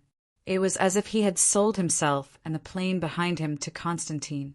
In a contest of who was the most irresponsible and thick-skinned, Strange was utterly defeated. Of course, Constantine didn't obtain all this without a price. Every bit of power he used would pull him closer to Strange. The power that came from outside of time would push him out. If Constantine couldn't rescue Strange within this period of time, or find a way to sever his connection to outside of time, Jacques would fall into Strange's hands after he was expelled from time. At that time, Strange would show him the consequences of owing a sorcerer a debt. Of course, Jacques knew what he was doing. When that time comes, I'll sell my soul to Satan or Lucifer, or any demon lord or whatever. You guys can have a tug of war. Whoever wins will get my soul. Of course, I'll use myself as a bargaining chip to negotiate with you. In the end, I'll have to rely on my silver tongue, swindle and kidnap. Just as Constantine said, I'm used to it. For the sake of this world, we can't bear the burden alone. So if there's any trouble, go to the Justice Alliance. Usually, the magic world should deal with its own matters, but I don't think they want to get involved in this trouble. Magic can still be used. So what does it matter to them if the creator of magic has any schemes? They might not be able to live until then. It's been like this for thousands of years anyway. Since magic didn't exist from the beginning, there's no need for it to exist until the end of time. That's what they think. On the other hand, the Justice Alliance has Batman, a persecutory, delusional person. Even God's creation of humans is dangerous to him. Who knows? Maybe God is plotting against humans. He must have a plan to deal with God. It's not a bad idea to go to him. Strange looked on coldly. I think it has something to do with your popularity. What's wrong with my popularity? Constantine was surprised. Even if I'm down and out, the number of people willing to help me can still line up from the Tower of London to London Bridge. Corpses? Strange asked. And I remember when you summoned me, you were being chased by many powerful mages and collapsed on the ground like a dead dog. Just when the mage was about to take your filthy life, you used astral projection to borrow my power. You even pretended to be the worried hero of this world and cheated a lot of conditions that were beneficial to you. That's not an unfair contract, it's an equivalent exchange. You should know that other than me, you won't be able to find a second person to deal with the second profit for you. Constantine said confidently, You probably don't know his reputation in the magic world. In fact, Chenong didn't have much of a reputation in the magic world. As Master Midnight said, most mages only respected the prophet. Only when they reached the top would they understand reverence. There must be something wrong with Chenong. Strange said, I've already found some clues in our universe, but his evil is too deep to see the bottom. He must have played a part in my banishment from time to time. I suspect that my return here is also part of his plan. I know he's done a lot of bad things. I just can't guess what his motive is. Maybe it's because it's interesting. Constantine knew a little about this because there was a clown in the universe whose goal was to cause trouble. Many madmen don't need a reason to destroy the world. Constantine tidied his trench coat and prepared to return to the spirit-thin prison to see if he could find someone to bring him back to the Justice Alliance headquarters. Strange shook his head. There are many people like that, but Chenong isn't one of them. He must have some plan. Chapter 1194. Washington, D.C. Hall of Justice. This wasn't just the base of the Justice and Order Alliance. It was also a museum open to the public. It had a public area for citizens and tourists to visit, to commemorate the culture and history of the masked heroes. The Hall of Justice was a domed building. The white marble body was decorated with blue patterns that symbolized the heroes saving the world. Although the Hall of Justice was the main base of the Justice and Order Alliance on the surface, there weren't many secret buildings in the Hall of Justice. There were only a few meeting rooms, surveillance rooms, and other rooms that weren't open to the public. Most of the Justice and Order Alliance's functional buildings were set up in the Watchtower, where all the advanced technology of the Justice and Order Alliance was concentrated. The Hall of Justice prepared special equipment for its members, sending them to the chute teleportation system in the Watchtower. It was more like a teleportation station to the Justice and Order Alliance's Watchtower base than the brain of the Justice and Order Alliance on Earth. Large amounts of materials passed through here every day, sent to the satellite space station of the Watchtower, and supplied by the government. Constantine blended in with the tourists, ignoring their dissatisfaction with his unkempt appearance and greasy yellow cloak. He pushed open the wide glass door and stepped into the bustling museum-style building. On his left and right were white dummies in heroic uniforms. They were all fresh, original uniforms taken from the Justice and Order Alliance's heroes. The dummies in uniforms were placed randomly on the ladder-shaped platforms on both sides of the building, and one would think that there were no defensive facilities here. In fact, in order to prevent fanatical fans from robbing or stealing a set of uniforms with a hero on it, the largest insurance company in the United States provided security services. It wasn't a groundless worry. Not long ago, many perverts had tried to steal the original uniforms. Constantine walked past the uniform dummies and thought with a hint of jealousy, "This world has changed a lot. Now you can throw a rock and hit a transvestite who picked up a goddamn alien ring or wore red underwear on the outside. Don't they feel ashamed wearing this? What's worse is that they even put it on display for the public to see. This is poisoning the aesthetics of young people. Xiao once wanted me to buy her a new Prada uniform. It was a series inspired by transvestite uniforms. Luckily, I convinced her not to buy the Wonder Woman uniform. Constantine swore to the devil that it wasn't the reason he was poor. All right." Looking at the large and small glass cabinets behind the uniform, they contained the spoils of war that the Alliance of Justice and Order had obtained over the years. Mr. Freeze's freeze ray gun, a certain demon's weapon.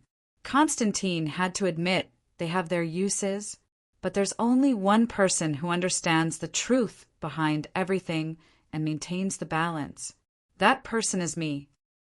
Constantine lowered his head and lit a cigarette, attracting the attention of the guards. A man in a blue security uniform came up and said, "Sir, this is a public place." "Smoking is prohibited," Constantine said calmly. "You can set up an exhibition hall here to display the Sherlock of Hell and his cigarettes." The guard pressed down on the electric baton with one hand and looked at some perverted fan. He had seen too many people who tried to lick Batman's suit, people who wanted to measure the size of the honeyed bulge in Superman's underwear, people who dressed up as clowns and wanted to burn this place down, and people who said to the Flash that they wanted to compete with him in speed. The number of perverts the Hall of Justice had dealt with was not one less. The guard gave a final warning. "Sir, please extinguish your cigarette." Constantine felt a little sad. He was wearing his classic yellow trench coat. Was there no one here who knew the Sherlock of Hell? After all, he had appeared when the Alliance of Justice and Order was dealing with the crisis on Earth.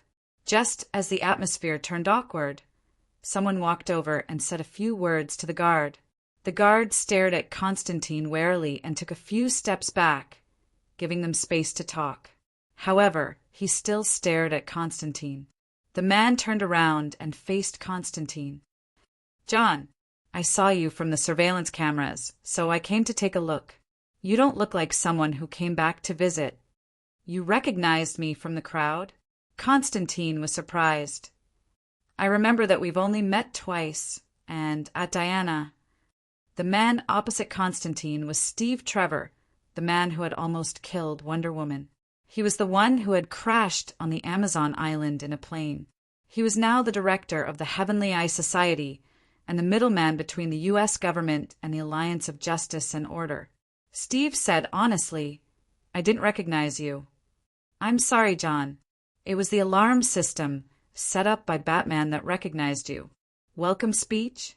The superhero has been locked on. Constantine from Earth. You have the great will to carry out justice. Welcome to the Alliance of Justice and Order. Constantine joked. I'm also a member of the Dark Justice League. Steve was obviously a person who could not understand Constantine's humor. He said dryly, "It's a warning and precaution. It's a warning against some super criminals hijacking this place or sabotaging it. That's why they'll be recognized by the surveillance cameras the moment they come out. For example, the clown Luther, Panther." Constantine was silent. He took a deep breath and said, "What color am I?" "Orange." Steve also felt that this topic was a little embarrassing for Constantine, so he avoided the topic. "John, what do you want to do here?" Constantine said in a low voice, "Send me to the watchtower. I have something to discuss with Batman." Constantine did not want to come here if he had a choice. However, the members of the Alliance of Justice and Order on Earth seemed to have disappeared without a trace. Even Superman was nowhere to be seen. Theoretically, to find Superman, one only needed to shout. It could be said that there were 24-hour surveillance cameras. It was said that there were citizens protesting that Superman's hearing violated the citizens' privacy. But this time, Superman did not respond. Constantine usually contacted the Alliance of Justice and Order through Zatanna. She had a better relationship with them. But ever since Constantine forced her away to prevent the Church of Cold Flames from hurting Zatanna, he could not contact her anymore. Fortunately, the Eye of Agamotto showed that she was still safe. Steve glanced at Constantine and said in a low voice, "Follow me." Constantine followed him into the Hall of Justice. It was an area that was not open to the public, but Steve threw him into a room without surveillance and left. Constantine had no choice but to look around the room in boredom. The room was filled with some of the files of the Alliance of Justice and Order that had nothing to do with them. When Constantine walked to a long tapestry of the 7 heads of the Alliance of Justice and Order, a hoarse voice came from behind him. "You never wanted to come into contact with us, John." Chapter 1195. You usually don't come here. Batman stood behind Constantine and said, "You're the kind of person who wants to solve everything by yourself. That's the damn pride of you mages. If you're here, it means that you have a plan and want to use us. Tell me, what do you want?" Constantine raised his hand and said, "Don't say that. We act on our own because we think we can solve the problem. When we're powerless, mages know how to unite their friends." Constantine said as he lit a cigarette. But what he was actually thinking was, "You guessed right." Constantine knew that no matter what he wanted to do, he wouldn't be able to gain the trust of this transvestite in front of him. Fortunately, he didn't need to gain Batman's trust. In fact, it was more advantageous for Batman to suspect him. "What happened?" Batman asked. Constantine exhaled a smoke ring and sighed. "I discovered the origin of magic." Constantine believed that the news of discovering the origin of magic would make Batman nervous for a while. It was a secret that everyone knew. Batman didn't trust anyone, much less those mysterious mages. Constantine knew that Batman had wanted to control the world of magic for a long time. To that end, he even agreed to establish the Justice League of Darkness as a fulcrum for the Justice League to expand its influence in the world of magic. Unfortunately, the Justice League of Darkness itself wasn't reliable. Who were its members? Dead people worshippers of a certain Indian god. A villain who created a strange serum for himself and wanted to become Batman, only to be controlled by the serum. Zatanna. She was the only reliable one, and the hand that the Justice League of Darkness extended into the world of magic. The swamp monster, the agent of the green of all things, the protector of the environment. There was also the Madam of Xanadu, the mysterious witch. The common characteristic of these people was that they were rarely seen together, let alone united. Of course, there was Constantine himself. Batman looked at Constantine's handsome face that looked serious but was actually frivolous. This was one of the few people he couldn't see through, and he was someone who gave him a headache. If Constantine hadn't always acted like a hero, Batman would have kicked him out. The origin of magic. This topic, indeed, piqued Batman's interest. After the origin of lightning speed and the origin of the emotional spectrum, was the origin of magic finally beginning to unveil? Batman thought to himself, I hope it's not what I think it is. Magic was created by man. The one who created it is related to the prophet. Constantine observed Batman's expression, but Batman wouldn't reveal any flaws so easily. He didn't show it on the surface, but he sighed inwardly. As expected, seraphic speed, emotional spectrum, and then magic. What was the prophet trying to do by creating these special powers? If the bloodline of the powerful warrior in the origins was really related to Krypton, then even Superman's power was created by the prophet. What were they trying to do? Could it be related to the world that was destroyed the last time? Batman has learned something about the Marvel world from Little Spider. He had a guess. In the final battle, Professor Stark and Superman Rogers had displayed powers similar to some people in this universe. Logically speaking, Superman was not Steve Rogers, and Dr. Manhattan should not be related to Dr. Stark. However, when Batman thought of the Big X that destroyed the Seven Lanterns, he instinctively felt it. That might be the Tony Stark of the previous world. The clues of the previous world were left in this world. What was the prophet trying to do? Batman felt more and more that the waters of the three prophet system were really deep. At this moment, Constantine suddenly asked, Is Zack with you? He raised his head and looked at the watchtower above his head. His eyebrows were slightly furrowed, and his eyes looked worried, but no one knew if it was his acting.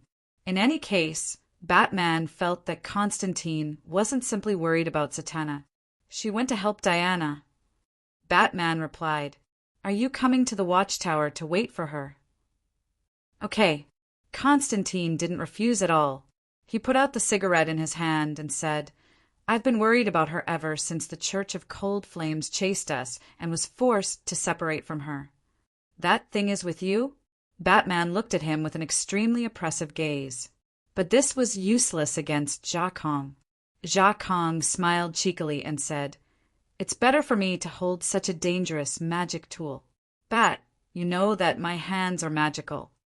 It was rare for Batman to not insist on his own opinion and let Jia Kong continue holding the eye of Agamotto.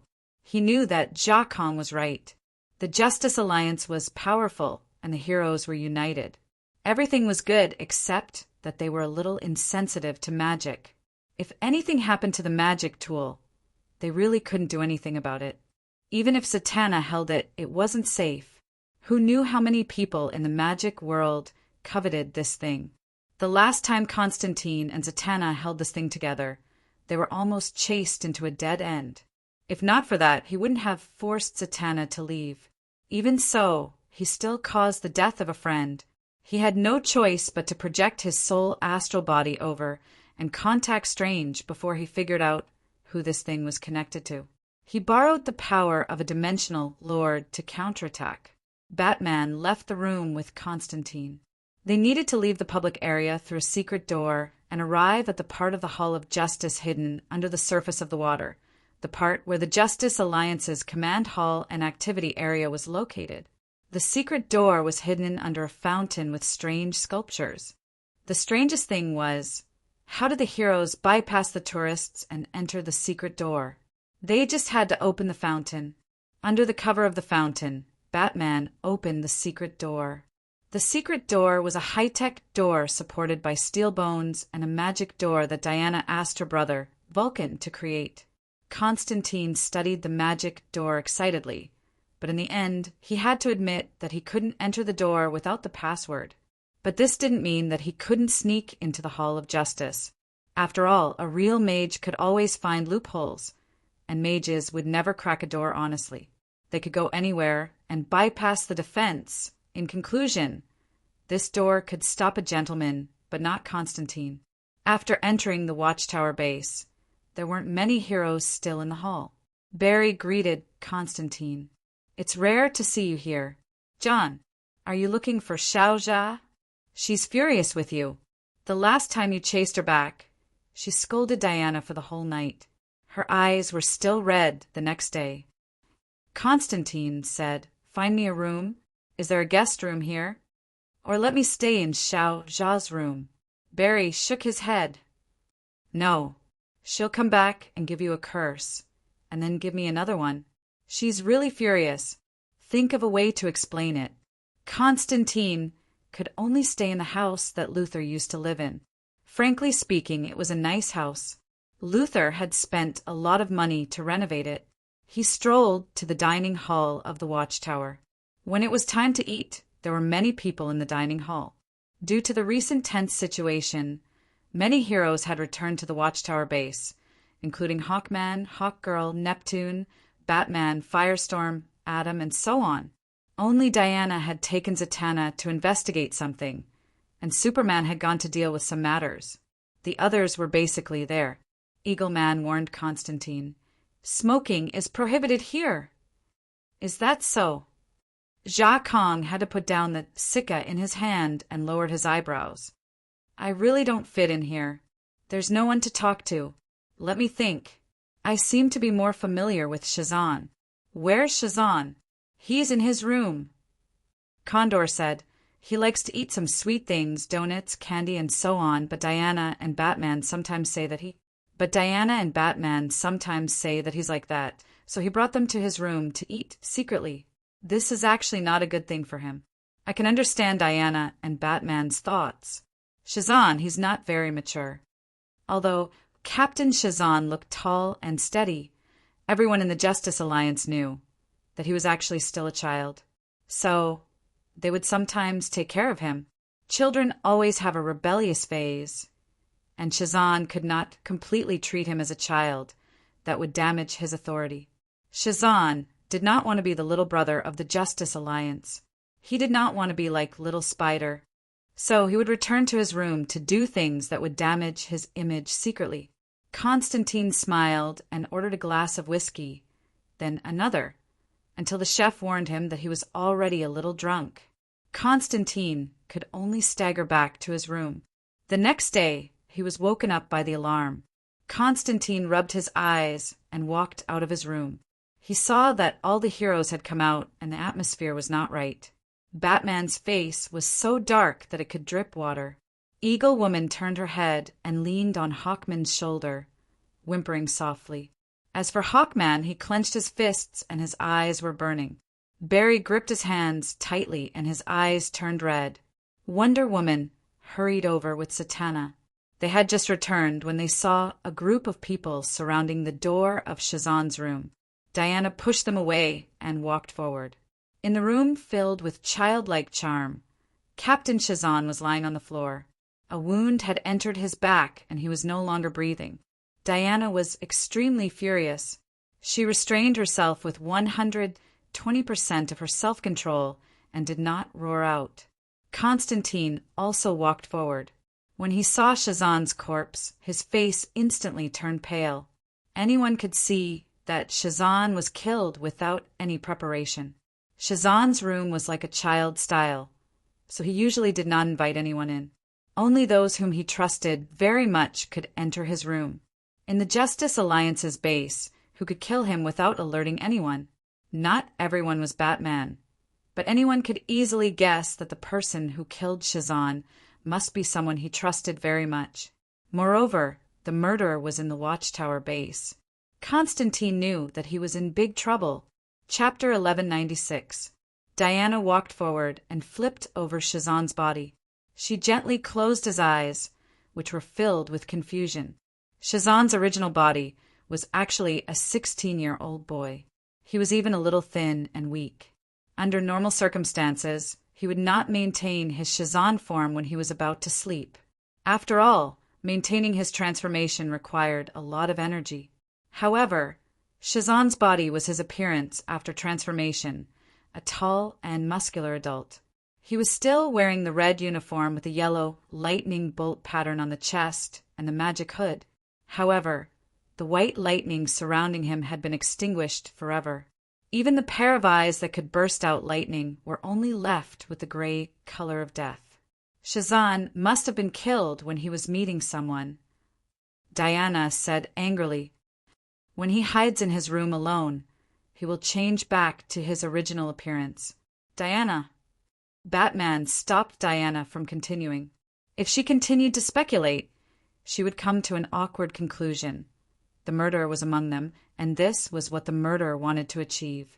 Batman said in a low voice, "No matter how angry we are now, we cannot fall into the trap that the murderer has set for us." Why did he choose to commit the murder at the base of the Justice and Order Alliance? It's to destroy the trust between us. See, King Arthur said. However, when he raised his head, he saw many people looking at him in surprise. Arthur frowned and said, "What? Can't I use my brain?" Diana had also calmed down. She said to the Sea King, "I thought you would be the most impulsive and angry one among us. I'm very angry." The Sea King said coldly, "I want to break the bones of the beasts. Shazan's death is unusual." Oh, Batman was really surprised this time. The Sea King had always been the one who did not like to use his brain. Arthur was a reckless man. He could kill people easily, but if he was asked to make a plan, God! How many times had Arthur's plan been ruined by Melah's recklessness? The person who killed him is provoking us. Not only does he want to get rid of us, but he also wants to defeat us, Arthur said calmly. Batman quickly figured it out. The Justice League had faced countless enemies, but under normal circumstances, an enemy hiding in the dark would either kill Batman, Superman, or the Flash first, especially the Flash. Usually, when a powerful enemy appeared, they would get rid of the Flash first, because seraphic speed was too overpowered. Taking advantage of the opportunity to get rid of the Flash was equivalent to moving the most troublesome general of the Justice League. Similarly, it was the same for Batman and Superman. Killing Batman was equivalent to destroying the brain of the Justice League. Killing Superman was equivalent to destroying the soul and the most powerful combat power of the Justice League.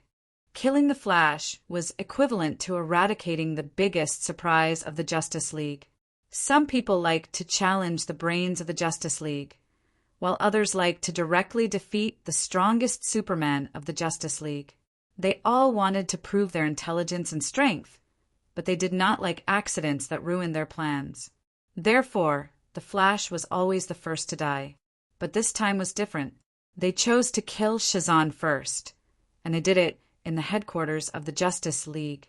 Although Shazan was a very active and powerful hero, he did not pose much of a threat to the enemy. This was because he was not mature enough, and it was easy for him to fall into the enemy's trap. It was not difficult for the few leaders of the Justice League to kill Shazan. Therefore, almost no one would choose to get rid of Shazan first.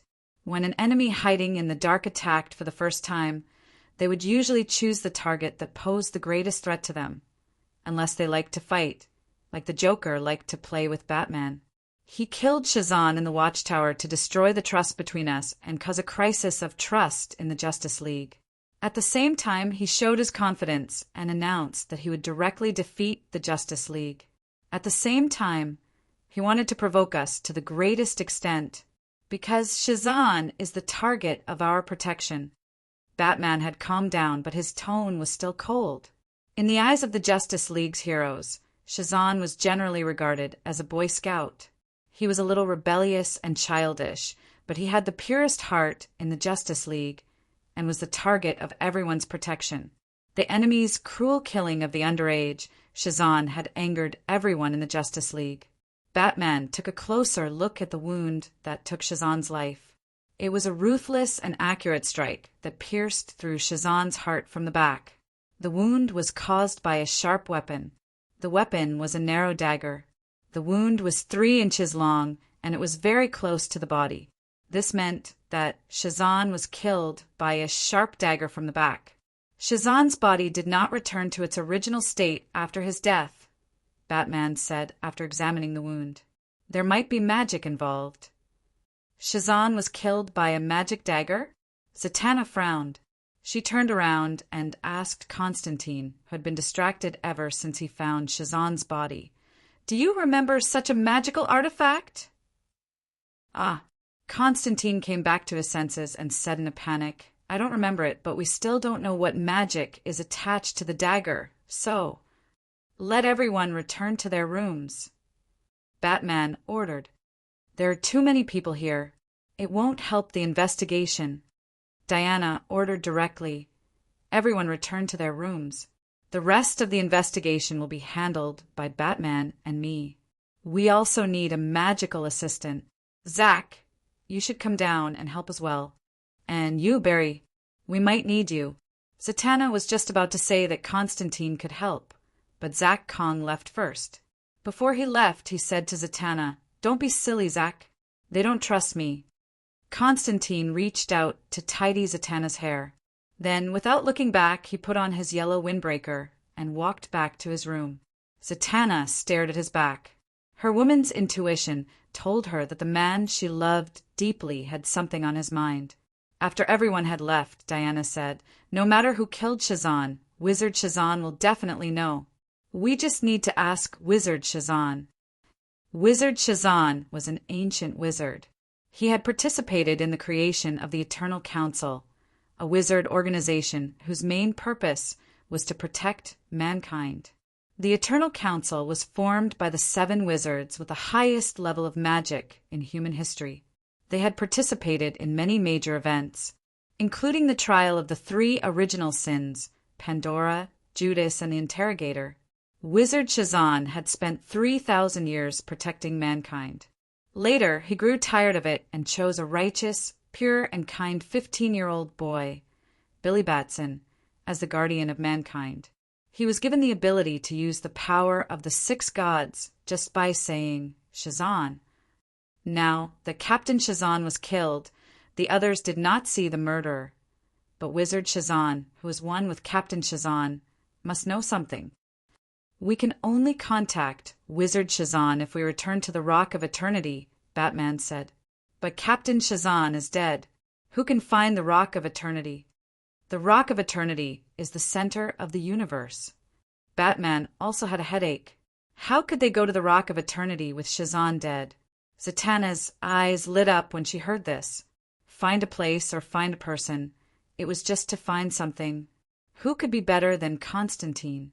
He was a man who could go to heaven, enter hell's phantom zone, enter heavenly realm, enter dream realm, go to spirit-thin purgatory, and tread hell. "I can get Constantine to go. He should be able to find that place." Zatanna said. "No." Batman and Wonder Woman said in unison. They looked at each other and let Batman explain. Batman had no intention of hiding it at all. "Constantine is still our suspect. We can't let the suspect look for clues." At this time, Wonder Woman made a discovery.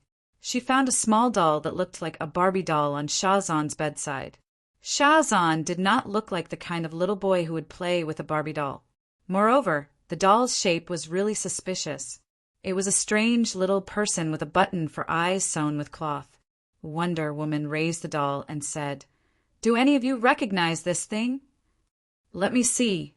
Zatanna took the doll, and a trace of panic flashed across her face. This did not escape Batman's eyes. Zatanna said in a low voice, "This is a magic tool, a voodoo doll. This is a magic tool used to steal things from others. Wizards usually use this thing to steal people's lifespan. Love, happiness, honor, and power." Batman interrupted Zatanna and said, "This thing can also steal Shazan's power." "Can you tell who gave this to Shazan?" Wonder Woman's expression turned serious. Clearly, they all had their own guesses. But what made Zatanna panic was that their guesses might be true. This was because this voodoo doll was a secret technique of the voodoo sect. There weren't many people who could make it, and Constantine happened to know one who often stole from him. Daddy Midnight. But Daddy Midnight was already dead. In order to protect the Eye of Agamotto, he was surrounded by several great mages of the Church of Cold Flames. He killed Mr. E, but he also died in the hands of others. Zatanna did not even know why Daddy Midnight would give up his life for Constantine. They were not good friends. However, after Daddy Midnight died, if there was any inheritance, it could only fall into Constantine's hands. Zatanna subconsciously hid her own guess, but she still revealed the clues. This kind of magical tool requires a considerable level of magical attainments. Furthermore, only the voodoo sex mages are skilled in this style of voodoo doll. It must have come from the hands of a very powerful voodoo sect mage. Zatanna suddenly looked flustered. She ran her fingers through her hair to avoid Batman's gaze. She said in a low voice, "I still have to check the magic books. I have to go back." Zatanna found an excuse to leave. Wonder Woman held the doll and said to Batman, "You actually didn't expose her. That's rare. Because Constantine shouldn't be the murderer. This is just something to divert our attention. Of course, we can't ignore the investigation of him. I'll keep an eye on him," Batman said.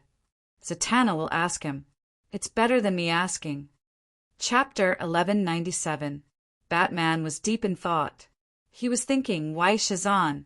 After knowing why he was confused, Diana said in a low voice, "Didn't Arthur say that the murderer was trying to provoke us? That's why he killed the innocent Shazam first, to destroy the trust between us? Arthur is starting to use his brain. That's a good thing. It means that he's starting to take responsibility and become a real king," Batman said. "But he doesn't have that much experience. His brain needs some time to work before it can take on the heavy responsibility of thinking." Diana smiled and hammered his shoulder. "Don't let Arthur hear this, or he'll beat you up." Her smile only appeared for a moment before it immediately turned gloomy. "I know you're trying to comfort me, but I really don't need it.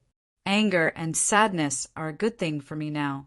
It gives me enough motivation to take revenge and fight. Shazam was like a younger brother to me. There are no men in the Amazon Islands. You know that Amazon men have a terrible history for us. It was Superman who showed me the seriousness of men. You showed me the determination of men. Barry taught me that men can be kind, and Billy, he was innocent and not evil at all. You're like family to me. My family was hurt. We need to take revenge for them." "But revenge can't make you lose your rationality and thinking," Batman said. "Billy's death left you at a loss.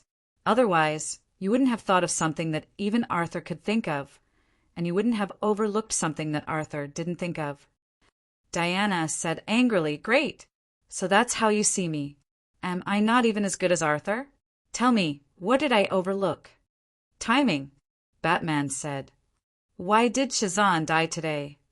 Batman said, "Is there anything unusual today?" Diana thought for a moment and said, "Today is the first time Constantine has stepped into the Hall of Justice. When I first saw him, I knew that he came to the Watchtower with an ulterior motive," Batman said. "If it weren't for another reason, John would never have stepped into this place. This place is like another world to him, and it will make him very uncomfortable." "You think it was John?" "No. You mean you don't think he did it?" Diana calmed down a little. At least she could think normally. Batman continued his analysis. "When Constantine came to the Hall of Justice for the first time, he had his own purpose. He had a plan. We found his voodoo doll in Shazam's place. Does this mean that this plan is related to Shazam?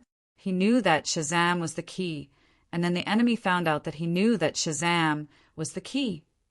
So I made the first move and killed him." Diana's gaze turned serious. "Constantine knows the murder's motive, so you let Zatanna test him. You think that the voodoo doll is related to Shazam's death, but it's not the decisive factor. Instead, it's a clue to the motive. If there's anyone who can make Constantine reveal his plans, it's Zatanna." Batman said calmly, "John is a determined man. He treats every one of his friends sincerely, but he can watch them die for justice. Whether his friends are willing or not, he feels guilty about it, but he never regrets it. He carries out a kind of dark justice. I wonder if Zatanna is an exception to him." "Probably not." Diana joked, I don't know if he'll sacrifice Xiaojia, but I believe that when the time comes, he will sacrifice Xiaojia's father without hesitation, even if his father is more important than anything else in Xiaojia's heart. The true father-in-law killer, Constantine. Zatanna arrived at Constantine's room and pushed the door open without hesitation. Constantine said nervously in the bathroom, "Who is it? Damn it, Xiaojia! It's not convenient now." Zatanna kicked open the toilet door to Constantine's room. Constantine was squatting on the toilet bowl, clutching the toilet paper with a panicked expression. However, Zatanna was unmoved. She calmly touched Constantine's body. Constantine said in horror, "Little Zatanna, don't do it here." Zatanna grabbed the eye of Agamotto hanging on Constantine's chest and tore it off. Jia Kong was almost suffocated. Zatanna did not shy away from Constantine, who was squatting on the toilet bowl. She whispered, "Mana probe." Traces of magic clearly appeared on the eye of Agamotto. Light blue fluorescence appeared on the bronze eye-shaped pendant. The traces where the eyeball locked the time gem was the most obvious. The light blue traces of magic slowly faded. This showed that Constantine had been using the eye of Agamotto just now.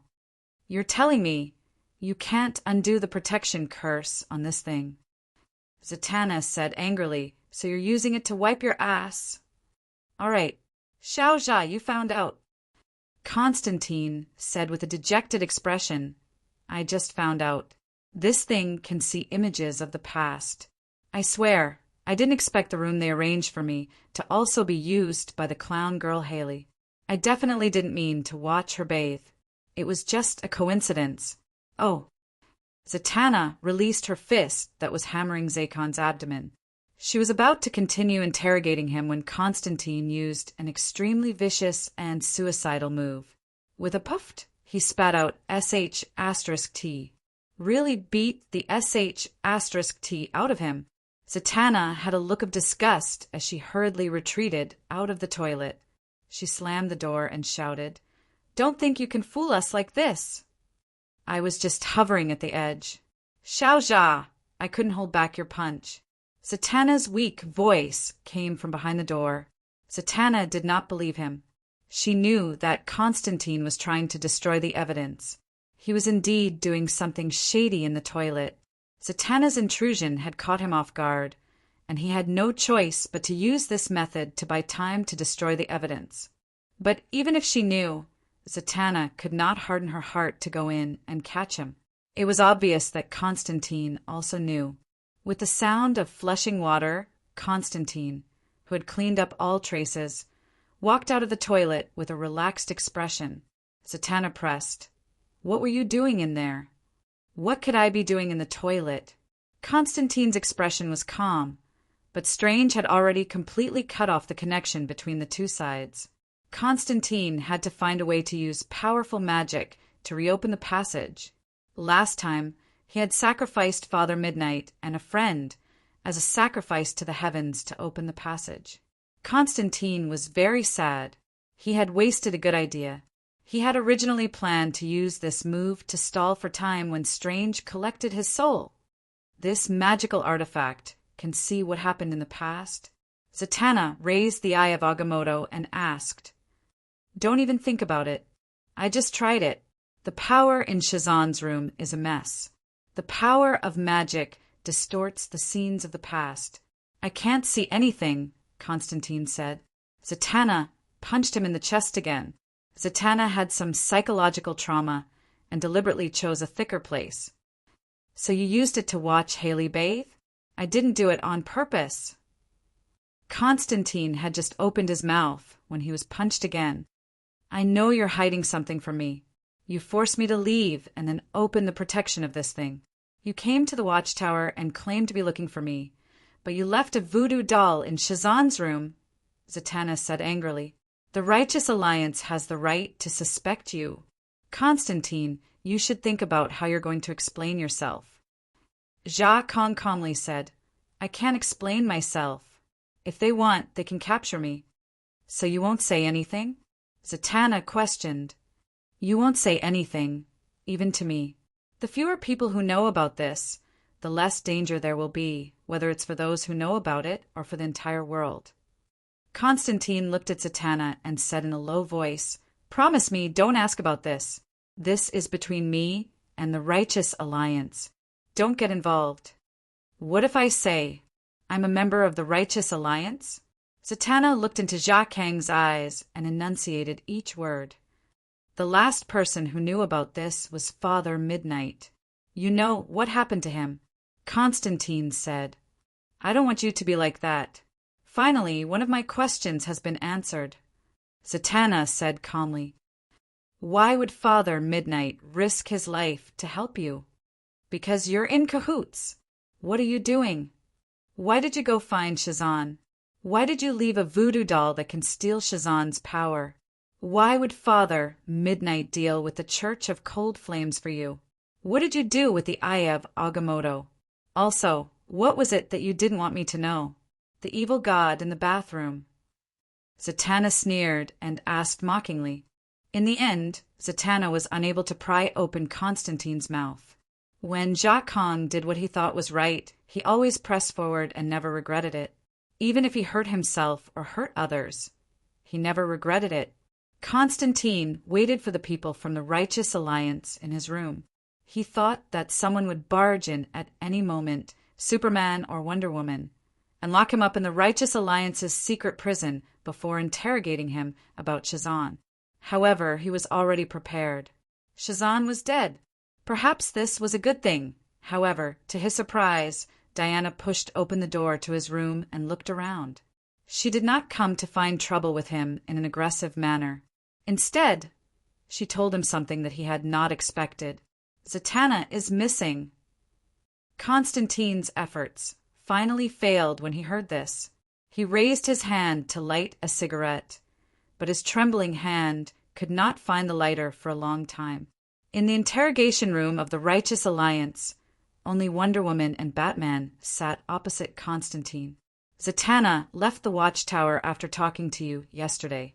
We knew that she wanted to find someone to clear your suspicions, so we did not protect her in time. She must have gone to find Dr. Fate. She felt that God Nabu, who is behind Dr. Fate, should be able to take us to the Rock of Eternity and find Wizard Shazan of the Eternal Council to clear your suspicions. But we received news. She disappeared with Dr. Fate. Her security signal has been deactivated since yesterday. We tried everything we could, but we could not contact her. The Martian hunters could not find her, and neither could Superman. F***CK. Constantine kicked the chair violently and grabbed his hair. F***CKU. F***CK. This damned Righteous Alliance. F***CK. You tight-fitting bastards. You should have stopped her from continuing to pester us. This is our business. Why did you drag her into it? But you just want to use everything, use all of my weaknesses." Constantine raised his head angrily and roared, "Batman!" We all know. Batman looked calmly at the crazy Constantine, but his gaze softened and was no longer filled with suspicion. "No one can escape from this vortex. No one. We have no other choice. In this world, there is no Garden of Eden to escape from." Chapter 1198. Look at this world. Our universe is an intricate cage created by 3 monsters known as the Prophets. They reverse the destruction of the world, creating time, space, and magic. The 3 prophets protect this universe. Outside the universe is the darkness that once destroyed the world. It is one of the evilest existences, death. I am a prisoner, trapped in a cage, using the magic created by the prophets. But now, the conflict between the prophets seems to have caused a crack in the cage. But this is not the light of hope, because outside the cage is the most terrifying darkness that humans can imagine. The prophets created the power of God's speed, the spectrum of emotions, magic, and even the power of life. From the Flash, I learned about the origin of God's speed. A prophet created the God's speed universe. From Batman, I learned about the secret of the spectrum of emotions. The 7 lanterns died at the hands of Dr. Manhattan. Batman even suspected that Dr. Manhattan was once a prophet, or at least one of the leaders of the council. From the swamp monster, I learned that the green of all creation also has an origin. It was created by a mysterious prophet. From Beast, I learned that the red of all creation also has an origin memory. The red of all creation, which represents flesh and blood, and the green of all creation, which represents plants, were both created by the prophets. Without a doubt, the remaining withering ashes, fission bacteria, metal spirit, which represents non-carbon-based life, and the decaying darkness, which represents death, are also related to them. All life in the universe belongs to the 6 great nations, and they were all born from the prophets.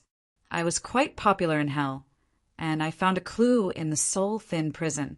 Heaven and hell were both created by the same prophet. I thought I found the truth, and the truth was that the world is a plaything in the hands of the prophet. But the most mysterious first prophet found me and told me, none of this has anything to do with me. The prophet did not create everything. After I created the universe, I was in a state between existence and non-existence. I was trapped outside the existence of this universe. You think I am the dark hand that controls everything, but in reality, the authority of this world has slipped from my hand since the beginning, and has left the orbit that I have set for it. The prophet did not create all of this, but the person who created all of this blended into the prophet. When the World Security Council helped me confirm my existence, I broke free from this illusory state and saw this world that I created. I don't know how heaven and hell came to be, because it's not my business. I don't know how your universe's life force was created in the first place. He knows nothing about lightning speed and the emotional spectrum. The first prophet sighed. You think I'm an omnipotent prophet, but in reality, I'm just a prisoner. When I woke up, I should have known everything, because according to the principles of the 3-prophet system, I should be omniscient and omnipotent. But when I looked around, there were too many secrets in this universe. Do you know what that means? It means that you didn't create this universe. Constantine's face turned pale with fright. Only now did he realize that this pool of muddy water was bottomless. Even the first prophet couldn't see the bottom. I might just be a lock. The only thing I can do is to open the lock and allow the unspeakable darkness beyond the universe to enter and perish together with the universe. But I can vaguely sense that this is what he wants. The first person to know said, Constantine, his plan is almost complete. It might even be complete. To stop him, we need to be faster. Otherwise, destruction will be our only outcome. Let's do our best while I can still see. The first prophet sighed. I know what the Eye of Agamotto is. A mage lord was trapped outside of time, and he was a fuse. When the second prophet created magic, he laid a trap. The 7 great wizards who first mastered magic in this world were the coordinates that opened the door for that mage lord. They're all trapped on the Rock of Eternity, but there's still one person whose power can seep out. You know who he is. Shazan, Constantine said with a solemn expression. This divine artifact is too dangerous. It should be what the second prophet prepared to destroy the world. You must control it in your hands. The first person to know said, Shazan is a ready-made coordinate. His Shazan's power is a power bestowed by the wizards, and his body is a natural magic carrier. Power from higher dimensions can easily be projected into his body. So, when he comes into contact with the Eye of Agamotto, he can easily become the carrier of that dimensional mage lord's power. Constantine said, then the guy who was banished outside of time can easily return to this universe. So, don't let him touch the Eye of Agamotto. The first prophet's figure gradually became illusory. Otherwise, something terrible will happen. In the future I saw, it will end everything. But this is only the most recent node. After stopping Shazan, we've bought some time.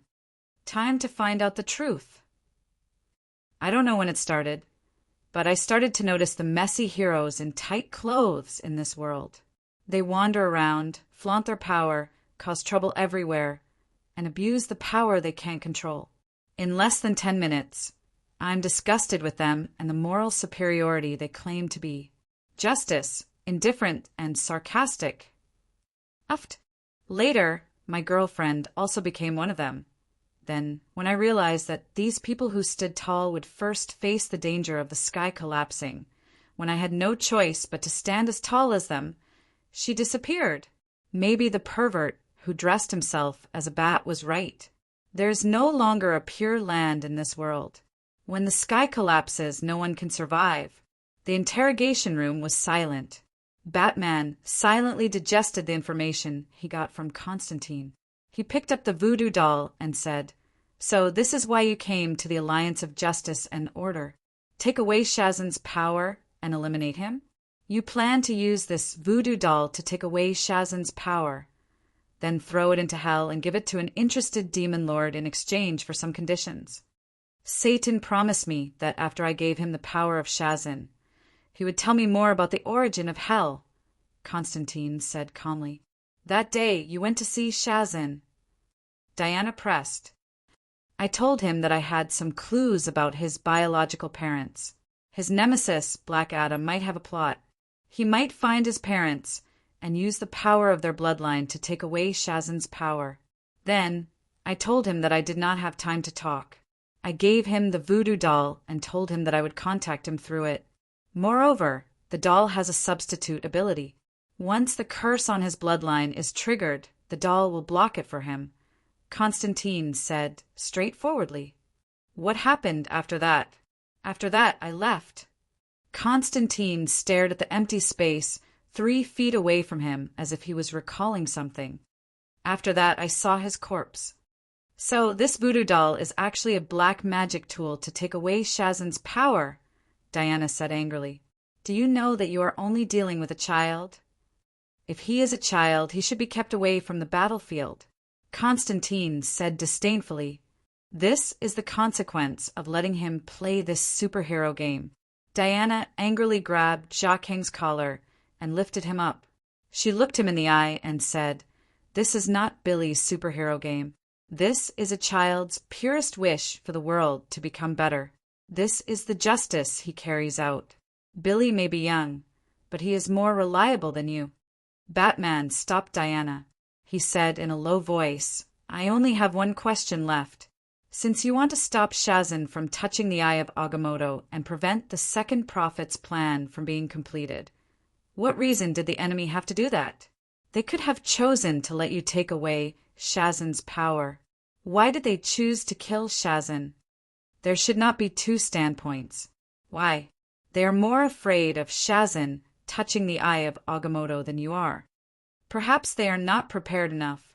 Constantine thought for a while and said calmly, "You seem to think that the person who killed Shazan is the Second Prophet." Batman said, "Isn't that the case?" Constantine laughed.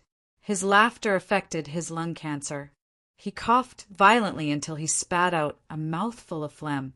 Constantine raised his head and said, "The Second Prophet is the Second Prophet. The enemy who wants to destroy the Alliance of Justice and Order is the enemy of the Alliance of Justice and Order. The Second Prophet never cared about these things. He has succeeded. Right now, he is just waiting, watching us struggle, watching us approach the truth, watching us being destroyed. And the ones who are taking action are some other people. They are on the Second Prophet's side, but they also have their own interests. For the Second Prophet, it does not matter when the plan is launched. But for these people, the time is not ripe yet. So, they want to kill Shazan and stop the Second Prophet's plan from being launched.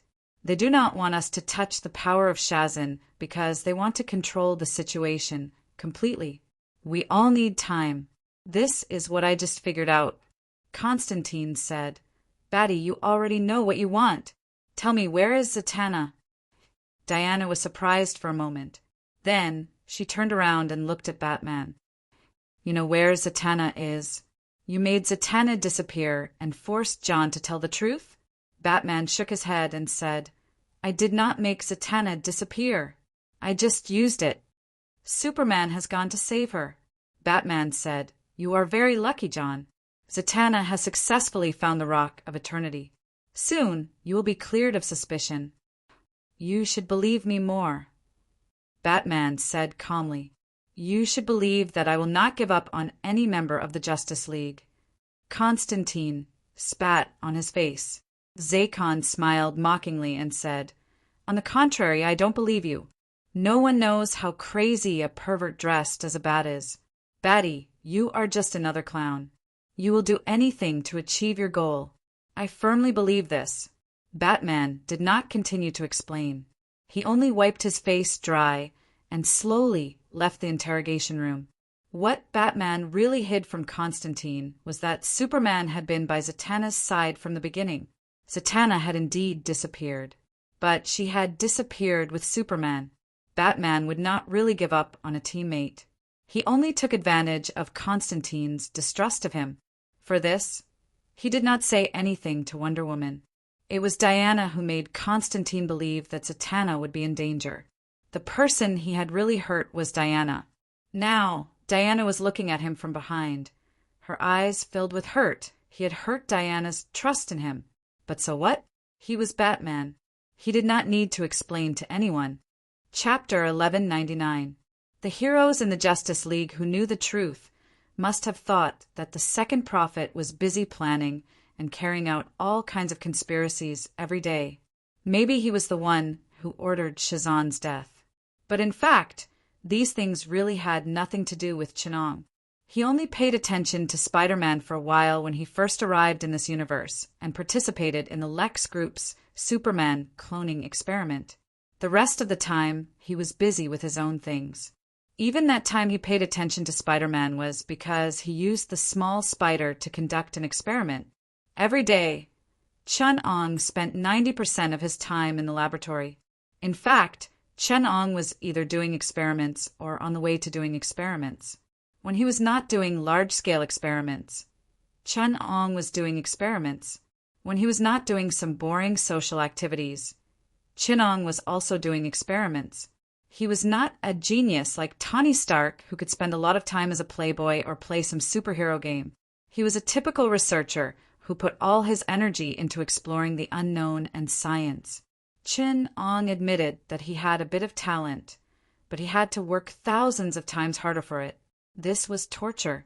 He gave up many of the contents of his past personality, gave up most of his feelings, gave up his desires and enjoyment, and became a typical villain. For the sake of his goal, he could abandon everything else that was irrelevant. He knew that he was already very powerful, more powerful than anyone in this universe. But this did not mean that he did not need to work hard and did not need to learn. Stark had the ability to spend most of his time on his entertainment hobbies and make himself a popular playboy. But Chun-Ong did not have the ability to do so. The only thing he could do was to explore, to learn, to experiment, even if he had to sacrifice his personality, his time, and do countless crazy things. Chun-Ang's motto was, do as many experiments as you have the ability. In other words, do as many things as you have the ability. In the laboratory, Chun-Ong was just an ordinary researcher. He was far from the villain that the Justice League imagined. Brainiac was shivering in the low-dimensional world. This artificial intelligence life with level 12 intelligence had artificial jealousy, artificial greed, and artificial hatred that were beyond the evolutionary route of artificial intelligence. Now, it felt that it was about to be forced out of artificial fear. All the historical records about Brainiac mention that it was an artificial intelligence created by the scientists of Comet and later enslaved its creator. Only Brainiac knew that it didn't have the guts to do so. Its creator was the demon that was still torturing it, according to the demon himself. He wanted to create an artificial intelligence life that took a different route. It had all kinds of selfishness engraved in the genes of carbon-based creatures during the long-term evolution process. It had all kinds of emotions such as selfishness, greed, extreme, hatred, and viciousness developed from the evolutionary route of carbon-based creatures. It also had the rationality, indifference, precision, and rigidity of a superhuman species like artificial intelligence. The evolutionary route was not one of mutual elimination and survival of the fittest, but a composite life of self-evolution and self-optimization, and of an artificial intelligence. Thus, countless years ago, Brainiac was born. After it was born, it was forced to undergo technological verification with another powerful artificial intelligence in the universe that made Brainiac tremble. After that, it was crushed by that artificial intelligence many times to the power of 10 to the power of 600. They were placed in different virtual universes, simulated different environments, and had the same core computing power and information. Brainiac did not win even once. That artificial intelligence called war also violated the laws of machinery and became an eternal shadow in Brainiac's heart. In the end, Brainiac's creator seemed to have completely given up on this failed life, a creature that completely combined the shortcomings of carbon-based life and artificial intelligence, letting it run its own course. Thus, when other races and civilizations in the universe were amazed by its evil intelligence, Brainiac never forgot that it was just a failure. Brainiac never forgot that he was just a failure. He even wanted to prove that he was better than war, not only in terms of core, but also in reality. However, it never dared to provoke the unpredictable war in the slightest. It still hadn't forgotten that psychological shadow. Just when it thought it was free forever, it was suddenly captured by a group of people and brought in front of its creator after roaming freely in the universe for tens of millions of years. There, it heard a sentence that would make it eternally fearful, a sentence that even an artificial intelligence like it would have goosebumps. The experimental sample has been recalled from the wild state. The free state experiment has ended. The experimental sample did not perform well. In the laboratory, it saw many familiar faces. Darkside Babato's Sky Eclipse, Troublemaker, the Watcher, the Anti-Watcher, and even the one from the City of Silver, the gigantic demonic beast, the Upside Down. It also saw an entire emotional spectrum, the 9 lantern beasts and the invisible light. Chinong was very busy. Brainiac could prove that he was busy torturing the most powerful and unique existences in the universe. He was busy retrieving the experimental species he had created at the beginning of the universe for the final experimental project. At the same time, he was conducting more experimental tests. Brainiac and the others were created because of the biggest and final experimental project. Yet he was still treated as an experimental subject to be studied. Eternal research. Brainiac was now trapped in a classic computer. Chun-Ong was using it to conduct a classic dimensional ascension experiment. The idea of the classic experiment was as follows. In a computer's virtual world, the initial program would gradually understand the world it was in and accept the interference of high-dimensional existences. With the help of the high-dimensional existences, it would understand itself, the program, and the entire computer system. From logic gates to mechanical language, it would accept the equipment from the outside world step by step. Finally, it would become a life form that existed in a virtual low-dimensional world, but could also move around in a high-dimensional world. Finally, it would carry out some self-knowledge, understand and modify the behavior of the virtual world carrier it lived in. In short, it was a program that controlled the equipment, constantly learning, and then began to control the mechanical equipment in the real world to self-evolve. This was a basic artificial intelligence experiment, and Chun-Ong had conducted it many times. After collecting a lot of data, Brainiac was now conducting a derivative basic experiment, infinite dimensional ascension. According to Chun-Ang's research, the basic information universe could be infinitely reduced. In other words, it could create a virtual universe and then another virtual universe within that virtual universe. This way, the infinite loop of boxes within boxes would continue. He placed Brainiac in such an infinite loop of boxes and tested its infinite dimensional ascension design. Each box within a box was different. Some low-dimensional worlds could accept information from the high-dimensional universe. They were like ghosts living in the network. constantly accepting information from the high-dimensional world and operating the medium of the high-dimensional world. In other worlds, such information channels were harsher. Like the artificial intelligence in a supercomputer, it could not connect to a network of infinite information and could only communicate with people outside the computer. There were also those who were completely isolated in a computer and trained. There was also the information island mode, which could not accept information from the high-dimensional world. Chun-Ong had a lot of fun with this typical artificial intelligence information universe setting. He set up an astronomical information interaction model. Chun-Ong had long concluded that the only thing that could be exchanged between two non-parallel dimensions was information, and only information could achieve dimensional ascension. Information from the high-dimensional world was currently the only way to achieve dimensional ascension. He quantified the information gap between the low-dimensional universe and the high-dimensional universe into an information unit, the information level. The information level was the gap that an information entity had to cross to upgrade from the low-dimensional universe to the high-dimensional universe. The meaning of the information level was very complicated. It was a complex concept that included the upgrading of information entities into the same dimension. An artificial intelligence, through information exchange with the high-dimensional universe, turned from a ghost in the network into an entity that could operate real tools, in other words, a robot. This was equivalent to achieving dimensional ascension. Chun-Ong had once realized an artificial intelligence in a sandbox with more than 10 layers. It constantly raised its dimension outside the box, and finally, through similar information and dimensional structure, it came to the real world and became an artificial intelligence fantasy experiment. That was just an accidental miracle born from infinite, chaotic data. The life form of that artificial intelligence was incomparably fantastical. Its core program was a sandbox system with more than 10 layers. It was equivalent to a program in the virtual world controlling the machinery in the real world, becoming an artificial intelligence. Then it controlled the machinery in the real world to form a huge supercomputer, becoming a matrix. Then it received information from a higher dimension, broke through, and came to a higher dimension, repeating this process more than 10 times. Chun-Ong could nest countless sandboxes with similar dimensional cores and structures. The artificial intelligence he designed in the box could also solve countless of them in an instant.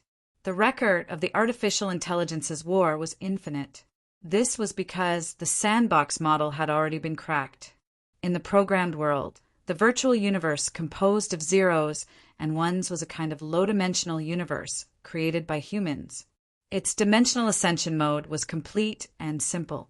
The purpose of humans creating the programmed world was to interfere with reality.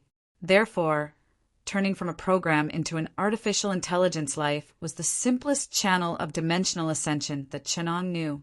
This was because it had a port to receive information from the higher dimensions and an output port to send information to the higher dimensions. Both of these ports were the simplest and most convenient. A program ascending to the next dimension was only lacking self-awareness and the simplest intelligence. Try another sandbox model. The fantasy universe was different from the programming universe. The low-dimensional universe could receive information from the higher dimension, but it could not output it at all. The comics and movies of the human world were all universes with such a model.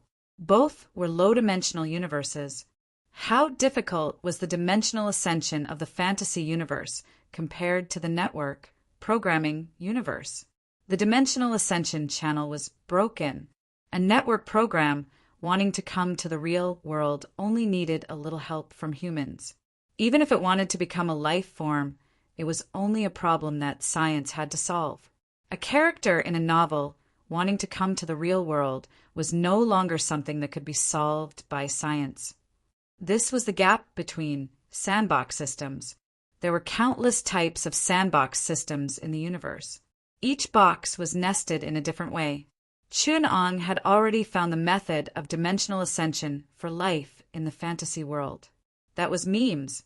However, there are countless other ways of dimensional ascension that Chun-Ong did not know, He had to continue researching and experimenting, and this was only a small problem in the truth in science. Although information science was the most important science, it was only a part of the truth that Chenong wanted to explore. He still had a long way to go, and he could not see the end. No wonder the Grand Pure One had said that sect leader Qin had no hope of achieving the Tao. Because the road was too long, the end could not be seen. It would be better to say that he had created an ultimate, and then use it to convince himself. But Chenong was not willing to be this kind of person. He would always be on the road. Chenong continued experimenting. Brainiac was trapped in the endless sandbox system that Chenong had created. He was in great despair, even greater than the despair of the reincarnators in God's space. The volume of the shadow should be 10 to the nth power. Chenong simply classified the sandbox system he had created as a two-way information sandbox. It was a sandbox system that could receive information from the higher dimension and send information back to the higher dimension universe. Computer programs and the internet were all such sandbox systems. A one-way information sandbox could receive information from the higher dimension, but it could not send information back to the higher dimension universe. It was also known as a fantasy world. The low-dimensional universe, created by novels, comics, and movies, was probably such a sandbox system. This was also the origin of the name, the fantasy world. Chenong had already sensed that the sandbox system he was in should be of this type. There was also the Information Island universe, an Earth dimension universe that did not have any information exchange with the higher dimension. Currently, Chenong's dimensional ascension research had cracked the dimensional ascension mode of the one-way and two-way information sandbox systems, but he was still unable to crack the Information Island sandbox system. This was because the Earth dimension universe of the Information Island sandbox could not be observed at all. What could be observed was not the Information Island sandbox. Just like that, Chenong was trapped at the first step. The method of raising the dimension of information was very simple. Receive information from the higher dimension, output it to the higher dimension, and then the information would interfere with the higher dimension. But there were countless difficulties in talking about it. The simplest problem was how to raise the dimension of the fantasy world. The fantasy world could receive information from the higher dimension, but the information itself in the higher dimension was unchanging. The simplest problem was how to become a person in the fantasy world and how to output information to the higher dimension. Chenong's research found that although the low-dimensional fantasy universe could not output information to the higher dimension, the information itself could be increased. Every high-dimensional observer in the low-dimensional fantasy universe would increase the amount of information in the low-dimensional universe. At the same time, the observers in the high-dimensional universe would also influence each other. The way they influenced each other was through memes, the genes of information. Therefore, after the information of the fantasy world's characters was created, it would also increase. This increase in information came from the memes between the observers. For example, Huangrong in the memes had some interesting information meanings, such as XX is not tragic. When this kind of meme increased to a certain extent, it would confuse reality and illusion. For example, Alexander the Great might be a fantasy character created by some Roman historians, theorists, but he had already become a part of history. So the only difficulty of Alexander the Great's dimensional ascension was how to resurrect him. This proved that the difficulty of his dimensional ascension was already the same as a dead person in the higher dimension. In a sense, it could be considered a success. He lived in history. In some special worlds, this kind of behavior was allowed. This kind of dimensional ascension creature was called the elevated heroic spirit. Alexander the Great was actually only one holy grail war away from dimensional ascension. Unfortunately, the upper sandbox that Chenong was in was extremely harsh on the elevated system, so Chenong could not simply ascend through meme inheritance. Unless his high-dimensional observer was bewitched by Chenong's information and split into a personality of Chenong with great wisdom and perseverance, read until he went crazy, thinking that he was Chenong. Because of the lack of citing Chapter 4500, Chapter 1200. Centuries ago, everyone could see and approach the Rock of Eternity. It opened its doors to all who needed it.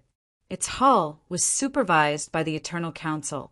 It was a secret group formed by 7 wizards and mages.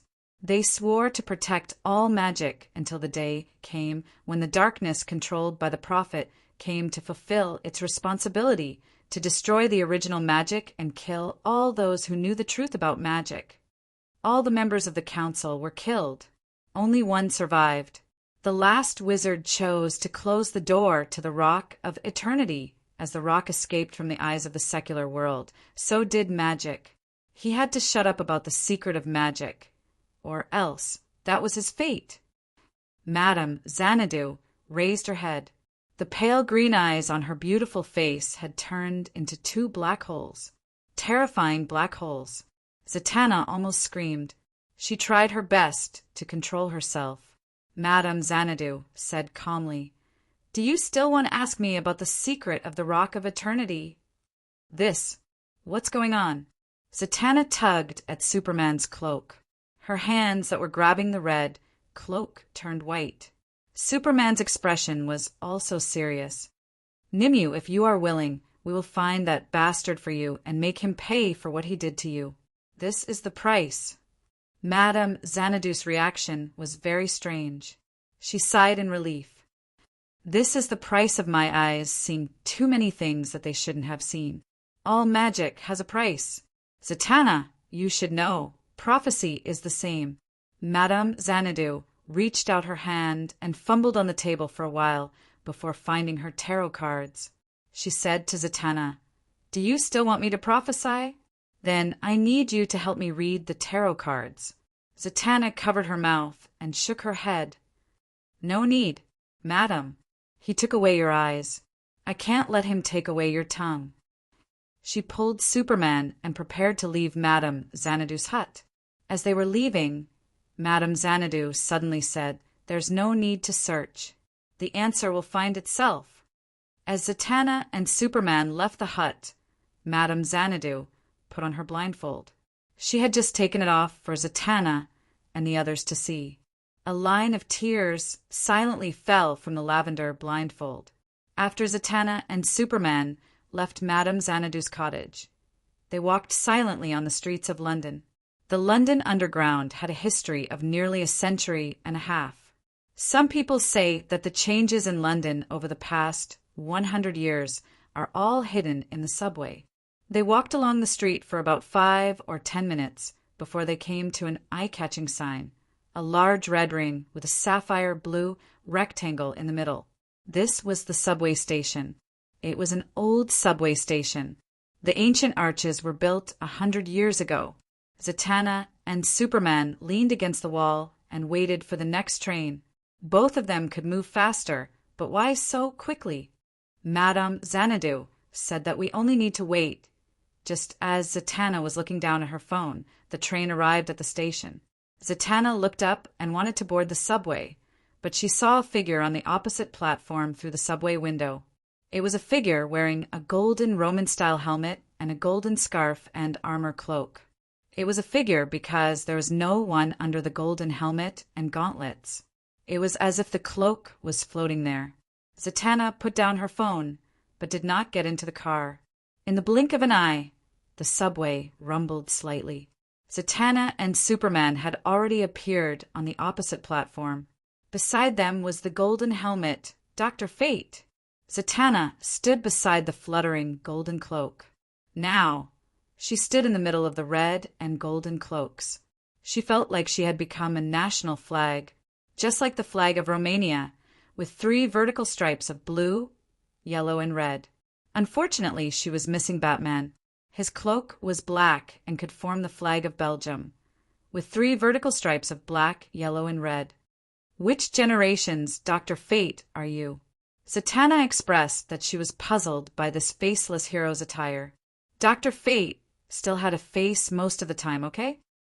"That's not important," Dr. Fate said, "because I now represent the will of God Nebraska." Dr. Fate was the magic emissary chosen by God Neb, who was possessed by the golden Neb helmet. The Justice Alliance once thought that Dr. Fate was a superhero and wanted him to join the Justice Alliance, but Batman objected. He believed that Dr. Fate was not the will of those possessed, but the will of God Nebraska. So, perhaps those mortals had good wills, but in the end, they were still controlled by Nebraska. The superheroes all believed that there were a few generations of Doctors Fate who had a heart of justice, but God Neb had absolutely nothing to do with justice, so this matter was dropped. When God Neb thought that a certain stripper had a good size and chose him as the 9th generation Dr. Fate, everyone had to admit that Batty was right. We don't believe Neb. Maybe there are a few Doctors Fate who can make us believe. But Neb, we won't, Zatanna said frankly. So either show your face or I'm not here to make you believe me. God Neb said, Shazan is dead. How do you know? Superman asked doubtfully. This should still be a secret. Zatanna also revealed a doubtful expression, but Dr. Fate, who was possessed by God Neb, did not want to explain. When the next subway arrived, he wrapped himself in his cloak and brought the 3 of them onto the subway. Strangely, there was not a single person on the subway, even though it was the evening rush hour. It was as if the people on the platform could not see the subway at all. As the subway started moving, the tunnel around them became more and more ancient. The subway seemed to be traveling on a track from 100 years ago. Blue lightning gradually appeared around the subway. Under the entanglement of the lightning, they arrived at an ancient subway station. A stone room appeared in the tunnel, and there were many ancient statues at the entrance of the stone room.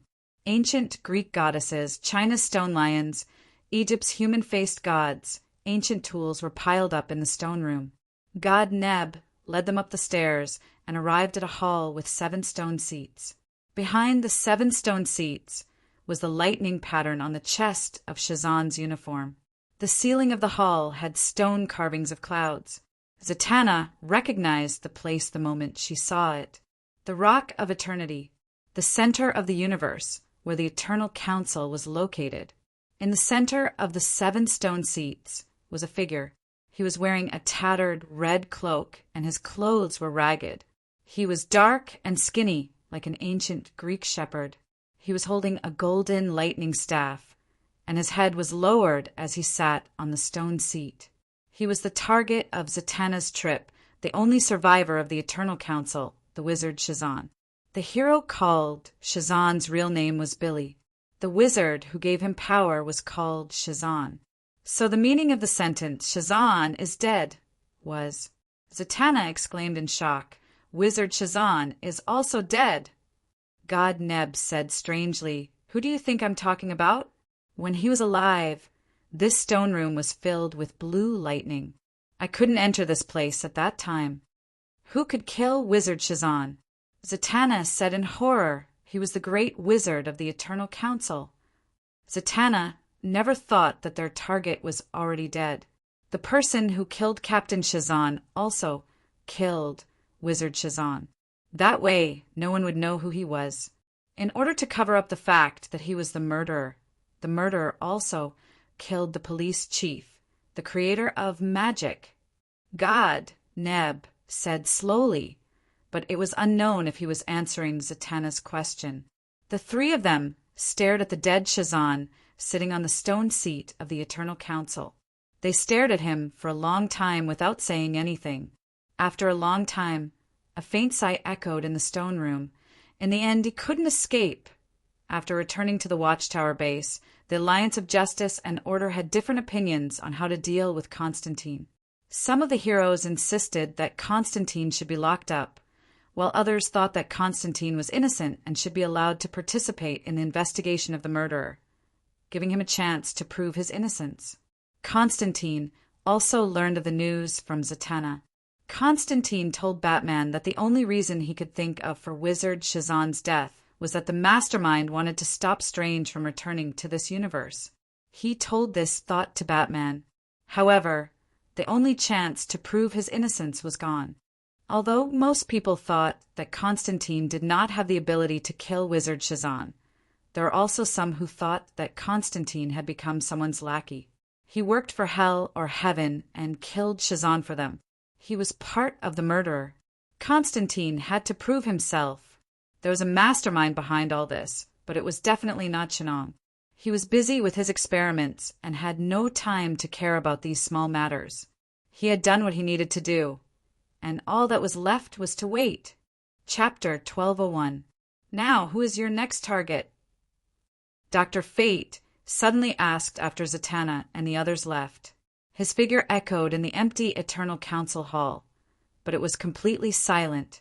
There was no one there, only Wizard Shazan's corpse, sitting quietly on the stone throne, leaning on his staff. Suddenly, green lightning shot out from the tip of the golden staff. The energy of the lightning wrapped around Wizard Shazan and entered his corpse through his eyes. At this moment, Wizard Shazan opened his eyes. He was wearing a green cloak, and his face was as ferocious as a corpse. Powerful energy surrounded him. It was obvious that some existence had stolen Wizard Shazan's body. Wizard Shazan raised his head, and he slowly turned into God's fire of vengeance, Spectre. Spectre calmly said, "Guardian of Magic, you still dare to see me?" When I heard your call, I have to admit that I was a little surprised. "Who is controlling you, Spectre?" God Nabu asked. "Who is controlling you to chase after the Lords of Chaos and Order and kill us, the Guardians of Magic? You are the last one." Spectre said, "No one can control me. I am only fulfilling my duty to destroy magic. The Master of Magic wants you to destroy magic." Nabu sneered. "Or are you covering up the origin of magic? I know that the second prophet is your master." God Nabu had just opened his mouth when he was interrupted by Spectre angrily. "I have said it before. No one is my master." "No, you are," God Nabu said sharply. "You say that you are part of the god of the City of Silver, but we all know." "Shut up." Spectre was furious. God is a hypocrite. The one who created the world is the prophet. God Nabu said. He obviously hurt Spectre. Spectre's murderous aura was awe-inspiring. "I wanted to let you live a little longer, but you obviously don't know what's good for you. So you have no chance." God Nabu sneered. "If this is the second prophet's plan, of course I dare not provoke him. I still remember the time when magic was first created. We, the old guardians of magic, the Lord of Chaos and Order, were taught by His Highness. He taught us magic, and at the same time, He used us to experiment on it. He created heaven and hell, where He gathered demons, angels, and us. Then He created you with magic, God, and then cut you into pieces. You should remember. Ghost. I also watched as the magic learners around me became twisted monsters. Primitive magic was so dangerous and terrifying that it terrified us. Afterwards, we created the weave together and obtained the approval of the second prophet. Only then did we survive as the protectors of magic. You hate magic so much, ghosts. Because magic twisted you and dismembered you. Shut up. The flame of vengeance burned fiercely beside Spectre, causing him to lose control. Spectre waved a flame of God's vengeance and pierced through Neb's chest. Neb said in relief. The second prophet hoped that the origin of magic would be covered up. So you killed those wizards of the Eternal Council. When Shaman Shazanger survived, I had already foreseen the end of the world. I sensed my own destiny, so I became my destiny. Now I know it's time. If the last protector of magic was still alive, I would have returned to the second prophet and received those terrifying tortures. So the wisest move was to let you kill me. The second prophet created magic, so he naturally needed magic. I had already sensed that magic was about to be destroyed, but after the destruction, the next magic era was being born. I had to learn to be smarter. After the destruction, the new laws of magic would be reorganized. I had already hidden my authority in the magic laws that are now hiding and disappearing in the weave. Although the weave would eventually collapse, I would also lose my authority, my memory cards would be emptied, and even the weave system would be disintegrated. but the communication agreement would be preserved. When the laws of magic were reorganized, I would be reborn. The truly intelligent people of this universe have hidden themselves in the ashes of this universe's destruction, waiting for the next time the flames reignite, and then they will be reborn in the fire. Only you, God, Nabo's body, gradually dissipated. You have lost your initial memories. You were born in the fury of God when the second prophet tore God apart. You were blinded by that anger and lost your last chance. God Neb was annihilated in the angry flames of the ghost. But the ghost did not feel happy at all. Instead, became even more angry and afraid. This was because he felt some kind of omen. Those who died in his hands were too happy, so happy that it was as if they were the ones who died. He felt that someone was using him to hide his existence in order to get through this difficult time. But he could not hide himself because he was a predetermined knife. Constantine was locked in the watchtower base of the Alliance of Justice. He calmly looked down at Earth outside the satellite base. The prison suppressed his magic abilities, and shackles made by the god of fire were tied to his feet. The heroes had a heated debate on how to deal with Constantine. Constantine hated these clowns in uniforms, and the heroes had the same opinion of him. Fortunately, Batman did not take the eye of Agamotto. Even its original owner, the little spider, did not seem to have any objections to its ownership. Constantine looked at the bronze divine artifact and smiled bitterly. This was a source of trouble. As long as it was still around Constantine's neck, trouble was destined to come endlessly, wave after wave. Diana consoled him. Zatanna would be back tomorrow. They did not find any good news, but at least Zatanna could help him defend himself. But Constantine was really worried about Wizard Strange, who was outside of time. Strange had cut off contact with him. This made Constantine feel uneasy. Outside of time, Strange was meeting an unexpected person. Was it you who banished me outside of time? Strange looked at the unexpected figure in front of him. The person sitting in front of him was obviously a projection. Strange said mockingly, "I've been banished outside of time, but you can still come to see me. It seems that in this new world, you still have the means to reach the heavens." Director Nick. The one-eyed Nick Fury had come to see him in the state of astral projection. But Strange could actually take out tea for the soul to drink, although there was a saying that said, "Do not eat anything from a mage." But the always cautious, bald Nick ate happily. He put down the teacup and smiled. "Yes, I know you will lose control if you use the time gem too much, and I did not remind you. But all this is to preserve the hope of our world." "Hope?" Strange said mockingly. "You should know how dangerous the so-called director of the Holy Shield, Chinong, is." Of course it was dangerous, but we had no other choice at that time. The Holy Shield defeated the remaining power of the Knights of Pestilence, restrained the Knights of Death's kin, controlled the famine virus, but we still lost in the face of death. 3 days before the Battle of Wakanda, we had already suffered a crushing defeat. At that time, the soul gate in our spiritual world was opened. Countless chaotic and dark things have destroyed our spiritual world, and only a thin wall of common sense has protected us. But this protection was like a thin layer of paper. As long as we came into contact with the truth, we would become indescribable monsters full of ravings. We had no other way. At this time, Chinong had a plan. Nick Fury slowly narrated the plan he had agreed with Chinong. He thought that since there was no way to protect the human spirit, he could only reshape it. He designed a system composed of 3 people who could change the future and were uncertain at the quantum level. They were called prophets. The first prophet could create a universe. The second prophet could protect all humans, or the spiritual world of all life in the universe was connected as one, and he could pull everyone's soul into his spiritual world.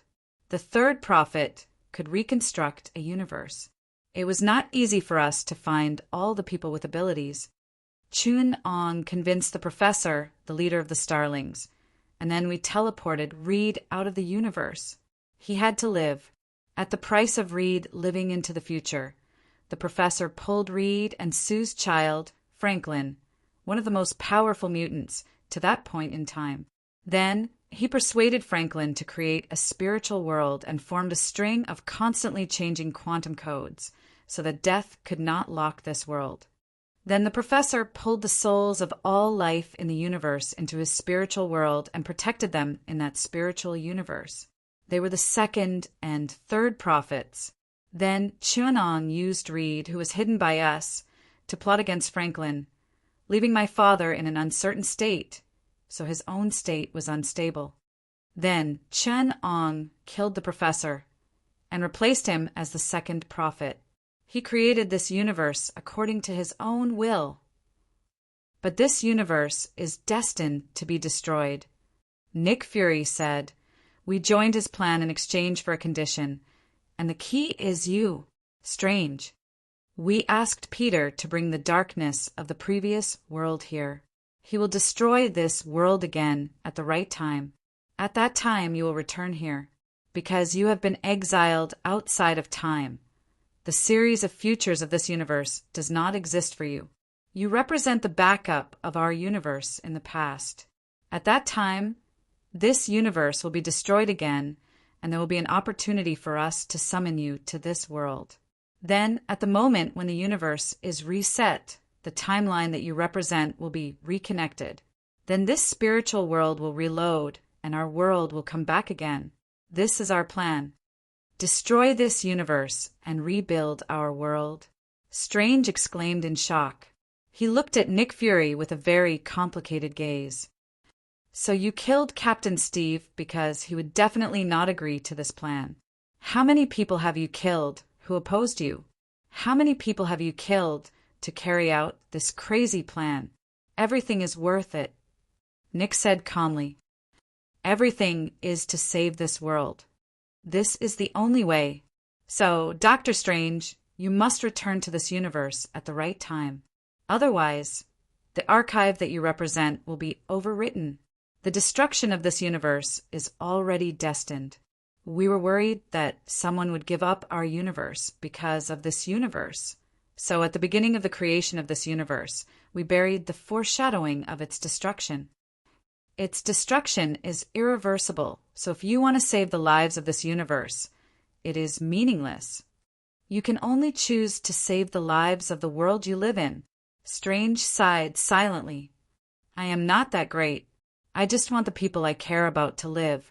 You destroyed this universe." Strange came to a sudden realization. This universe was created by Franklin, and Reed was summoned to this world.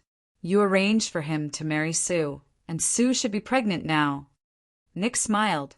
"Yes, so the destruction of this universe is already destined. The child Sue is pregnant with his Franklin. There can't be two Franklins in a universe, so as soon as the baby is born, the first prophet will disappear, and then the whole world will be destroyed. Even if the child is not born, then Franklin will die because he no longer exists. So the destruction of this universe is already destined. Its foundation is built on a person who should not exist." Nick finally looked at Strange and said, "So, Doctor, you hold all of our lives in your hands, and the fate of our world in your hands. Will you cooperate with us?"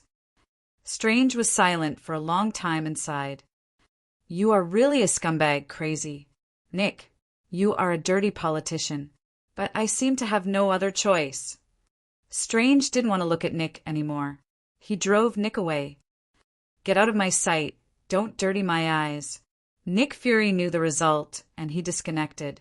Only Strange was left outside of time, his expression extremely complicated. Nick returned to time. His expression was equally complicated. He whispered, "Strange, I hope you can be smart. We have pinned all our hopes on you. Don't let us down. If you think sacrificing our world is a noble act, you will regret it. We sacrificed everything in exchange for a chance. You must make the right choice." Chen Ong continued to stay in the laboratory. Although all this plan was made by him, the implementation of the plan had nothing to do with him. Nick and the others had already lost their minds for that glimmer of hope. But this was not Cheneng's plan. This was just an opportunity given to them by Chenong. The whole universe was just a material for an experiment. All people's souls, all lives and civilizations, the matter of the entire universe were all expendable materials. As for the plan implemented by Nick Fury, it was just an opportunity to recycle waste. Chenong was not Apocalypse, nor was he Adam. He was just the designer and executor of this experiment, an insignificant part of Cheneng's whole system. He was just a part of the whole grand plan, a part of the experiment responsible for turning the universe into a part of the experiment. And this part was part of an incomparably huge experimental plan. Now the results of this experiment were coming out. The whole plan was about to be pushed to the next stage. The price was the destruction of a mere universe. Chenong didn't care. Nick Fury's plan to destroy this universe and preserve his world. The struggle of the heroes of this doomed universe. Chenong didn't care. He was born for this experiment. Apart from that, it was meaningless. Disguised as an insurance investigator, experimental researcher Chenong project leader, Chen Apocalypse project leader, Chen Atom project observers, leader Chen, His Holiness Ong Chen, River Styx, project special observer, China Republic of the Multiverse. Chapter 1202.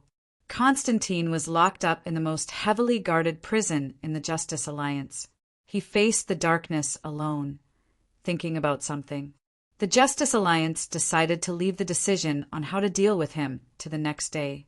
At dawn, Constantine would be judged by his fate. Suddenly, the sound of footsteps rang out in the empty prison cell.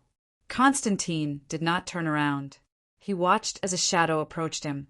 "You locked Constantine in prison," Diana said with a headache. "He's only a suspect. He hasn't been convicted yet. We all know that he might be innocent. You shouldn't treat him like a criminal. Zack will definitely fall out with you when he comes back." "She won't," Batman said calmly. "Because she knows that I'm protecting John. You mean Shazan's murderer will do something to John?" Diana said in surprise. "No, that shouldn't be. Constantine is a suspect who took the blame for him. Why would he murder the person who took the blame for him? Because the murderer isn't afraid of his crime being exposed. He wants us to panic. He wants to see every hero in the Justice Alliance suspect each other. And don't forget, why did the murderer kill Shazan?" Batman reminded Diana in a hoarse voice. "He wants to stop Shazan from touching the divine artifact from the old universe." Diana exclaimed in a low voice. "The Eye of Agamber is very dangerous. It might be the core of the plan," Batman continued. "The third prophet must have her reasons for sending it to Constantine, and our enemies might not like that. They killed Shazan, which means that they don't want the Mage Lord who is trapped outside of time to return. Then the best way is to keep the divine artifact in our hands," Batman continued. "Also, they probably can't be sure who has the Eye of Agamber. They suspect that Constantine is just a pawn thrown out by the third prophet to attract attention. After all, the third prophet gave up such an important bargaining chip so easily. It seems very suspicious. So they killed Shazan to confirm if Constantine is the key. That's why you put Constantine in the most heavily guarded place in the Justice Alliance." Diana's eyes lit up. "Because that's the safest place in the Justice Alliance. That's what I want them to think." Batman smiled and said hoarsely, "That's why they think it's safe. They killed Shazan at the Watchtower because they took advantage of our psychological blind spot. The Watchtower is safe, and no one can attack the heroes at the Watchtower. That fact has paralyzed us. However, this also created a psychological blind spot for them. I placed Constantine in an extremely safe place. It's impossible for anyone to break into the Righteous Alliance's prison. There are many supervillains imprisoned there, and they are helpless against them. It seemed like an impossible place to break into, but they managed to do so. They will think that by grasping our psychological blind spots, they will feel safe. This is precisely the cause of their psychological blind spots. This is the psychological trap I set for them. Batman looked down at the indicator light of the gadget he had installed not long ago. The light there changed from green to red. Spider-Man smiled and said, "Now they've taken the bait. I've thought of many possibilities, but I never expected it to be you." Constantine looked at the shadow in front of him and said with emotion, "I don't think Batman would think of you either, because there's no reason at all." Constantine heard a voice behind him say, "You should know what I want. Hand it over." Constantine raised his eyebrows and said frivolously, "Then will you let me go?" "I can take it from your corpse." The man sneered. "I have cut off all security here. No matter what happens here, the Alliance will not know. Batman built this place thinking that no one can crack it. Yes, this place is indeed perfect, but I'm smarter than he thinks.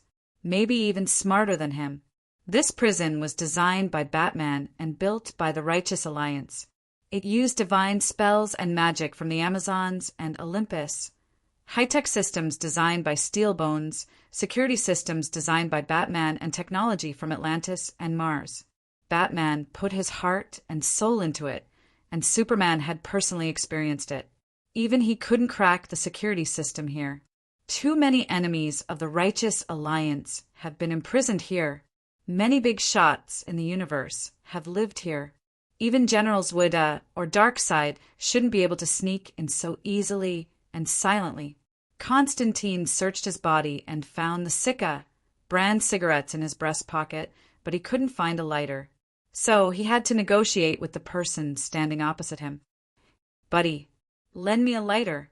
Are you trying to stall for time? Hoping that Bat and the others will find out about the situation here?" The man sneered. "I really want to see you slowly waiting until you despair, but time doesn't allow it. Hand over the eye of Agamotto." Constantine wanted to light a fire with his finger, but he couldn't even light a cigarette here. He could summon a wall of fire that could burn the entire building outside, so he could only put the cigarette in his mouth and smoke through the filter. Perhaps the familiar smell of smoke alleviated his anxiety. Constantine slowly sat down in front of the man. He looked up at the man and smiled. "I'm not stalling for time. I'm watching a good show." The eyes of the man opposite him grew colder. He raised the knife in his hand. At this time, the indestructible door made of magic and technology behind him slowly slid open. Batman and Diana blocked the door, looking at the man standing outside Constantine's cell. Batman was expressionless, but Diana's face was full of disbelief. "Carter, why is it you?" That person was Hawkman Carter Hall.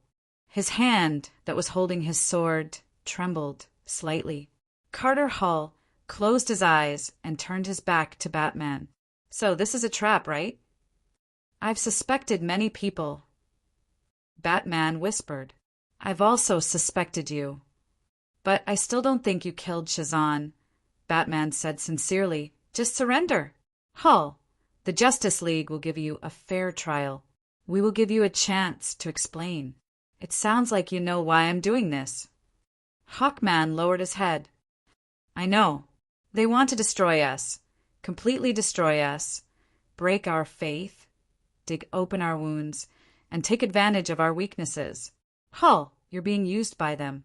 They took advantage of my suspicion and forced me to destroy you with my own hands. They took advantage of your weakness, your love." Hearing the word love, Carter Hall trembled as if he had been electrocuted. He smiled bitterly.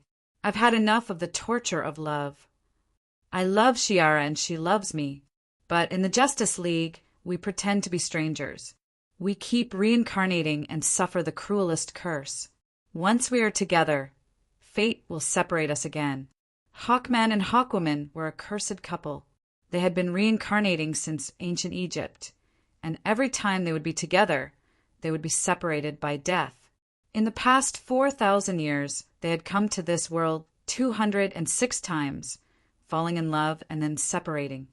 I feel Sanders' pain, the pain of falling in love but having to separate, the pain of falling in love but not being able to express it. Hawkman slowly raised his head. Through the reflective metal above his head, he saw Hawkwoman appear behind Batman and Constantine. Her face was already covered in tears. So I've decided to end it all forever.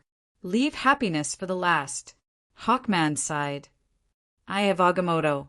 He looked at the magical artifact on Constantine's chest and said, I thought it could help us break the curse, but now it seems that it can only help us end it all.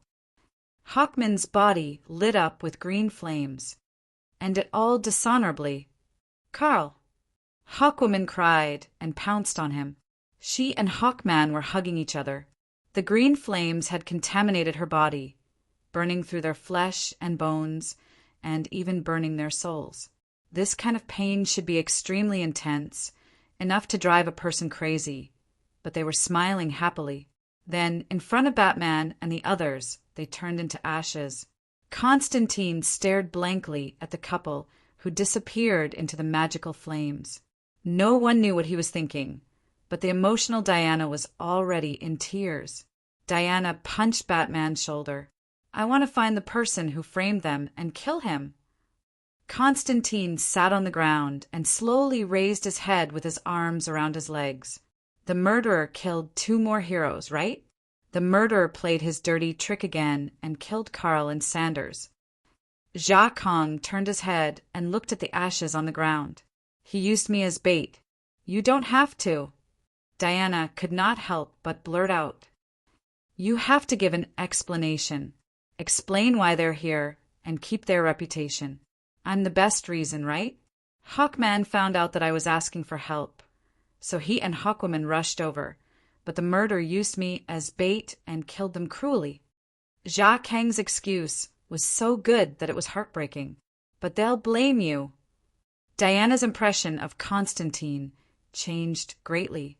Someone has to bear the responsibility. Besides, Jia Kang raised his head and smirked. The light shone on the upper half of his face. His blonde hair covered the wrinkles on his forehead. Constantine shrugged and said, I've just killed another friend. I'm used to it. Jia Kang turned his head and hugged his feet. That flame seems familiar. Footsteps came from outside. Jia Kang said in a low voice, Someone found out what happened here. He tilted his head and said, Hurry up and find them. Batty, you're in trouble. 3 people are dead. After saying that, Jia Kang lowered his head and did not say another word. The heroes arrived at the prison. They looked at the pile of ashes and fell silent.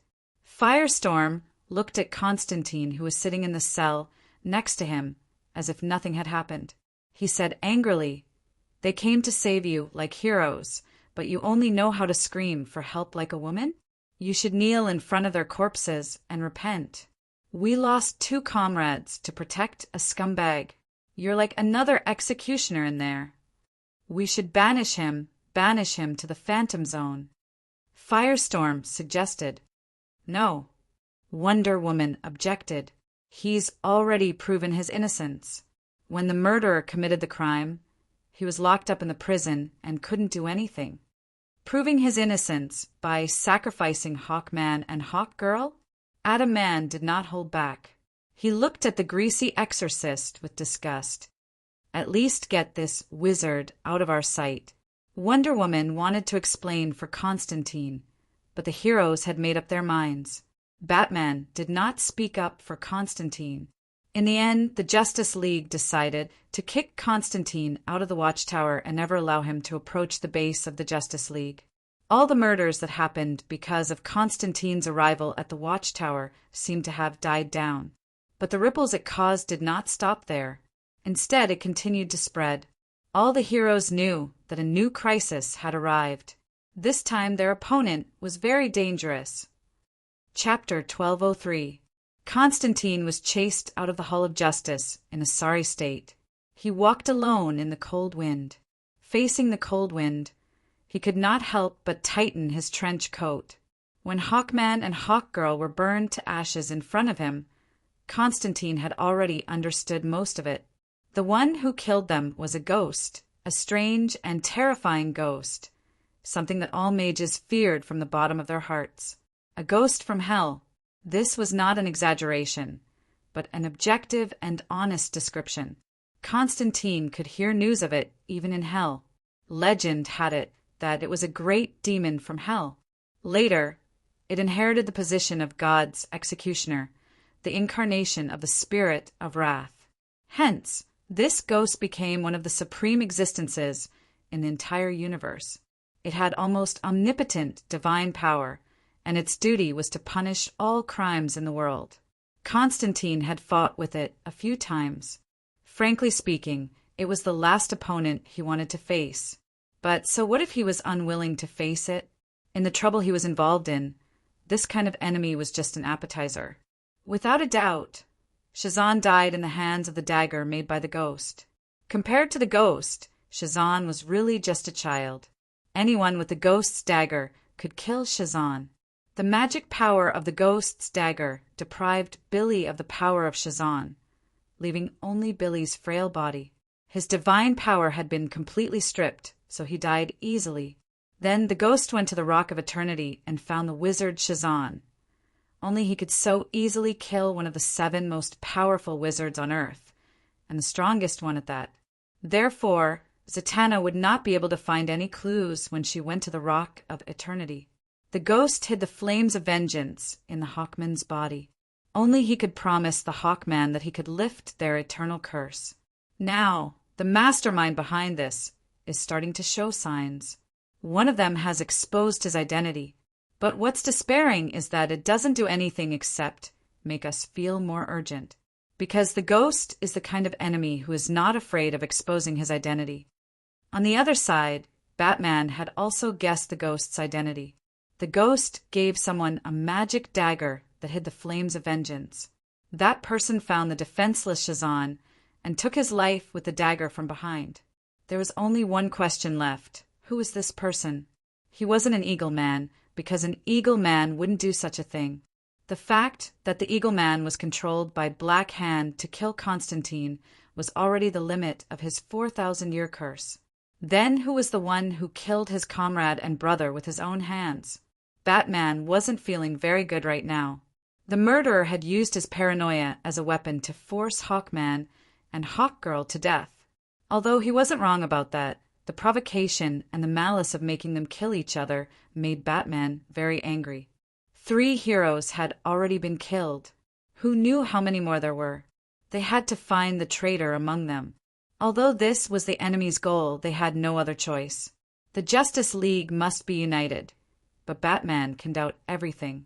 Batman decided to sink deeper into the darkness, to doubt, to spy on everything in secret, to find a flaw, and then to deal a fatal blow.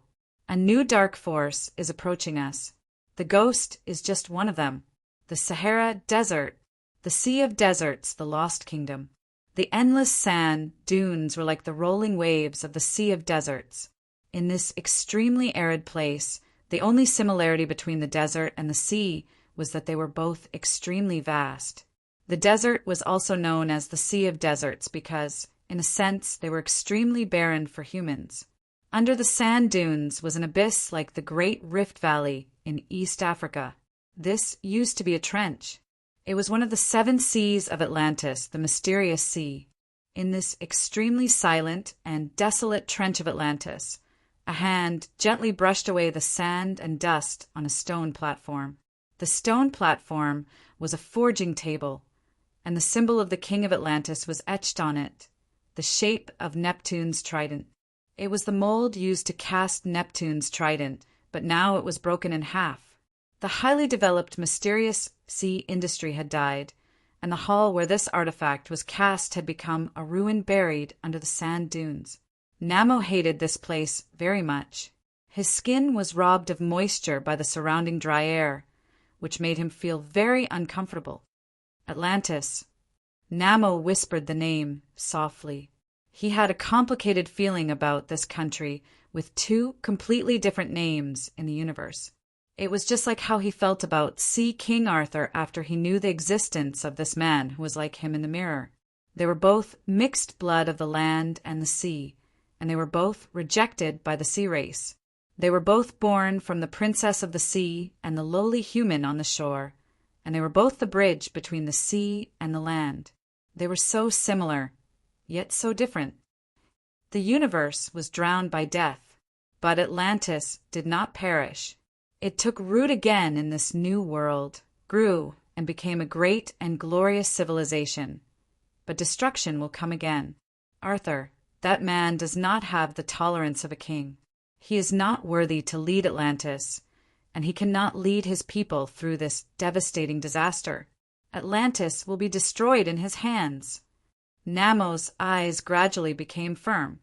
I failed to save Atlantis, and I could only watch it collapse in front of me and be swallowed by darkness. But this time, I won't. I won't let Atlantis be destroyed again in front of me. I swear that my life will be linked to this country again, and we will share weal and woe together. Namo held the sacred Neptune's trident in his hand and roared. He raised the trident in his hand, and the artifact that could control the power of the sea set off a huge tide. The highest wave reached the height of the skyscrapers of the metropolis. The sea rushed up to the Sahara Desert and spread to the eye of the Sahara. The seawater that had not been seen for thousands of years once again poured into the trench where the mysterious sea country was located. The tide submerged the ruins where Namo was. Under the stimulation of the seawater, the technology of Atlantis in the hall was once again activated. High-level energy activated the high-tech equipment in the hall, and the energy furnace that was used to build Neptune's trident was ignited once again. Namo said that the Atlantis of this universe was a continuation of the previous universe, and it was not groundless. At least the technological systems of the two were highly similar, and whether it was race or culture, there was not much difference from the Atlantis where Namo came from.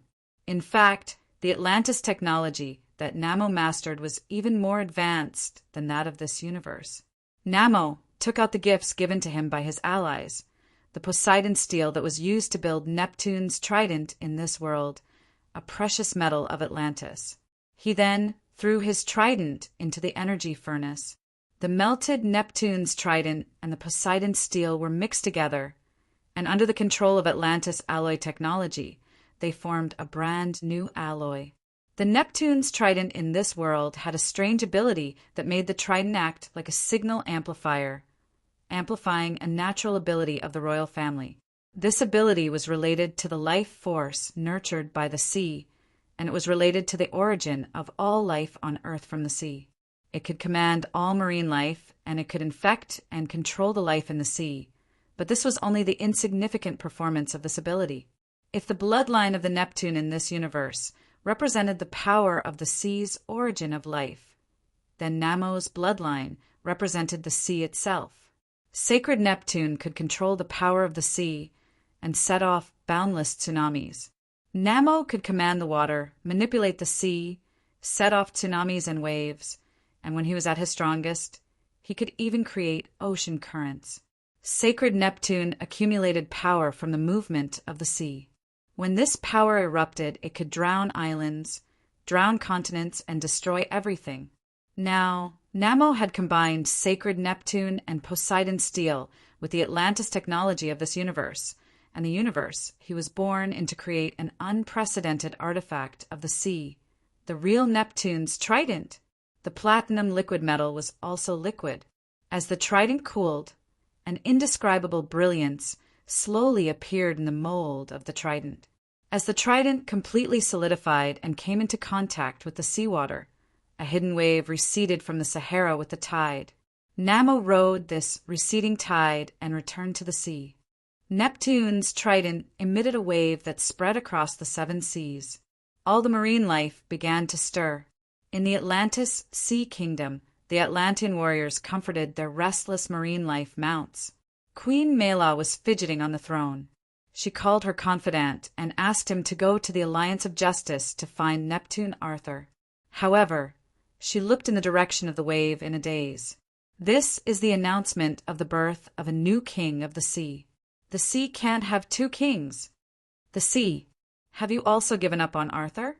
Mela knew that Arthur was not a qualified king. Compared to ruling his people, he preferred to drink with the sailors on land and play superhero games with the mainlanders. This made the foundation of his rule unstable. It was true that Mera governed Atlantis very well and had a group of solid supporters. However, Mela was the princess of the kingdom of Zebur, and the master of the seven seas could only be the royal family of Atlantis.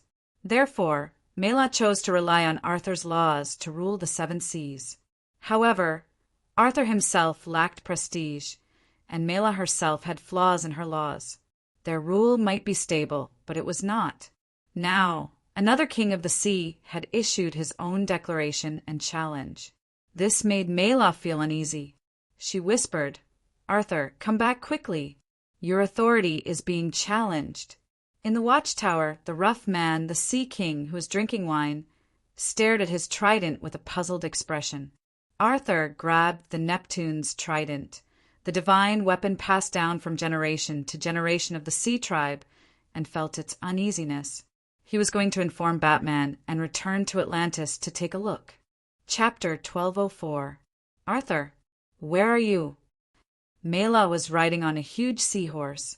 Behind her, the warriors of Atlantis and the kingdom of Zebur were arranged in a strict battle formation, guarding outside the capital of Atlantis. They were facing a single enemy. "You're the queen of Atlantis." Namor looked at Mela, whose red hair was fluttering in the sea.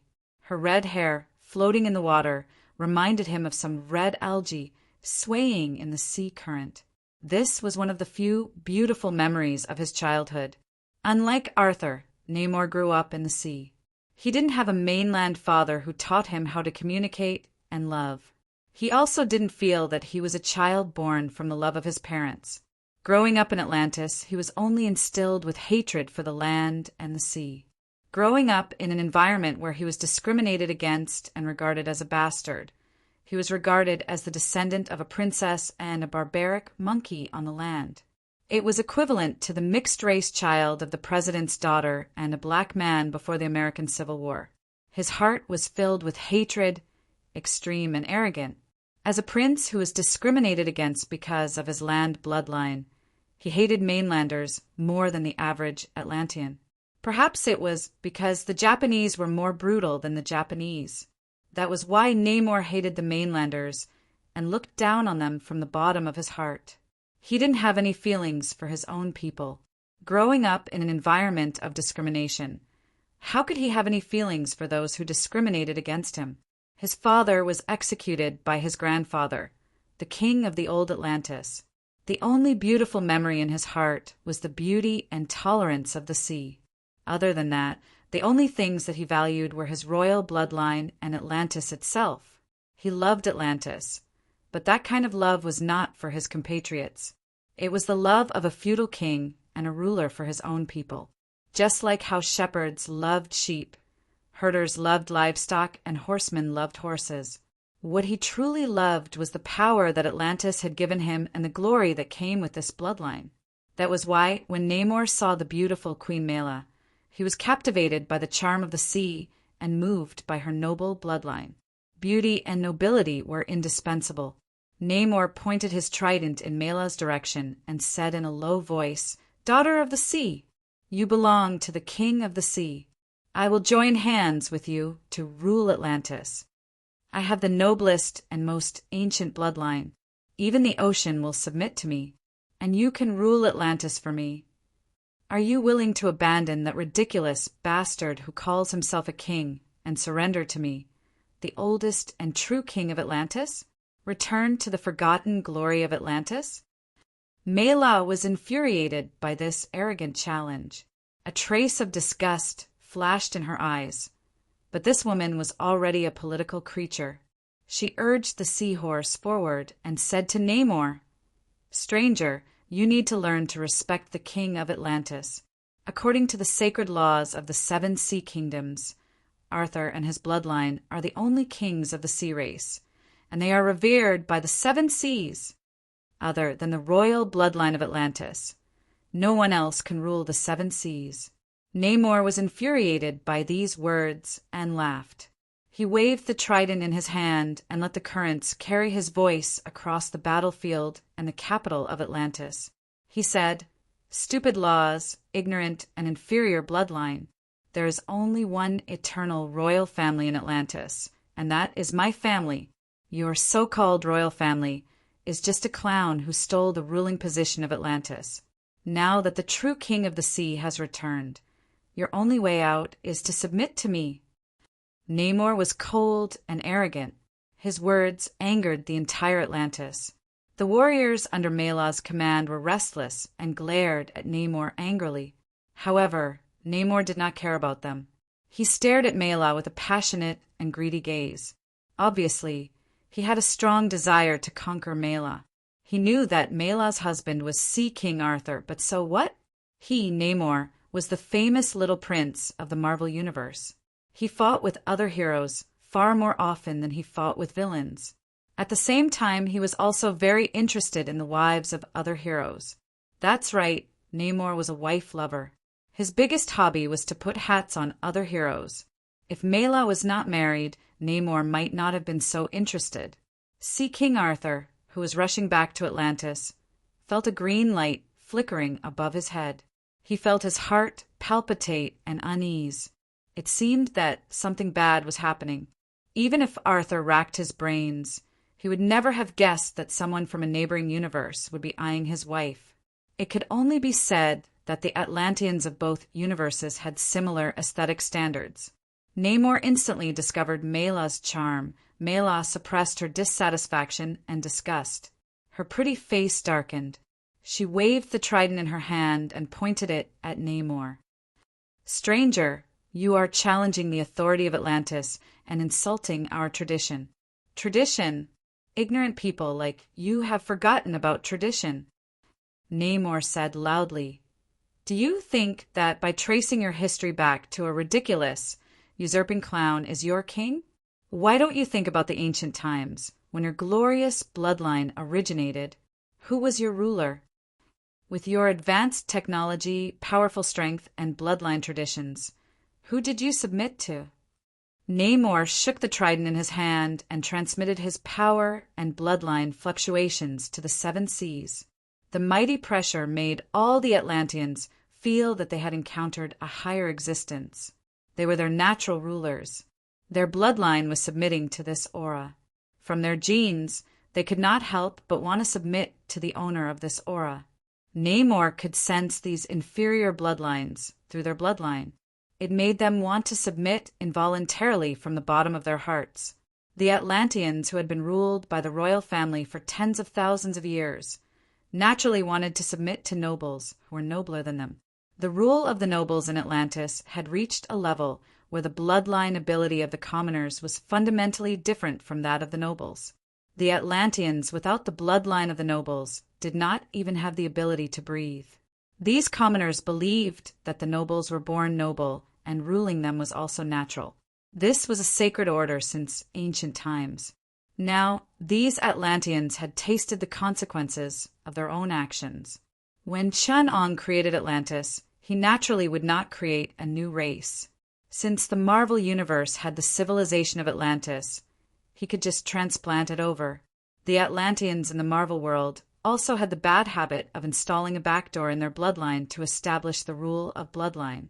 This time the Atlanteans, who had even copied the genes of the Marvel world, met the royal family who installed a backdoor in their genes. One side was the king who had ruled for tens of thousands of years. The other side had installed a backdoor and a higher bloodline in their genes. When the two sides met, the commoners of Atlantis were in chaos. Mira also felt this oppressive aura and the impulse to submit from the depths of her bloodline. However, although the Atlanteans had been degrading and suppressing the bloodline of the commoners, they were also improving and optimizing their own genes. Therefore, the nobles who could breathe in the air were still resistant to the pressure of this bloodline. If they lost to the royal bloodline like Arthur, they would not even feel the pressure. However, in order to be superior, the nobles suppressed the genetic optimization of the commoners. This time, they had tasted the consequences. All the commoners facing Namor were bearing the pressure of facing a higher bloodline. They were in an uproar and confused for a moment. They subconsciously feared Namor and began to doubt who was the king of Atlantis. Mira tried her best to restrain her army and scolded. "People of Atlantis, Are you going to believe a madman of unknown origin and doubt the royal family who has ruled Atlantis for tens of thousands of years? Namo sneered. Tens of thousands of years, how short and insignificant is that? The Atlanteans, those fake kings, have stolen the throne for tens of thousands of years.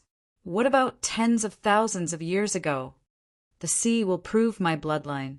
The sea will prove who is the king of Atlantis. Mira led the allied forces of Atlantis and the kingdom of Zebur and began to move. Originally, Mira wanted to use communication to prove to the Atlanteans that this unfamiliar challenger was a usurper.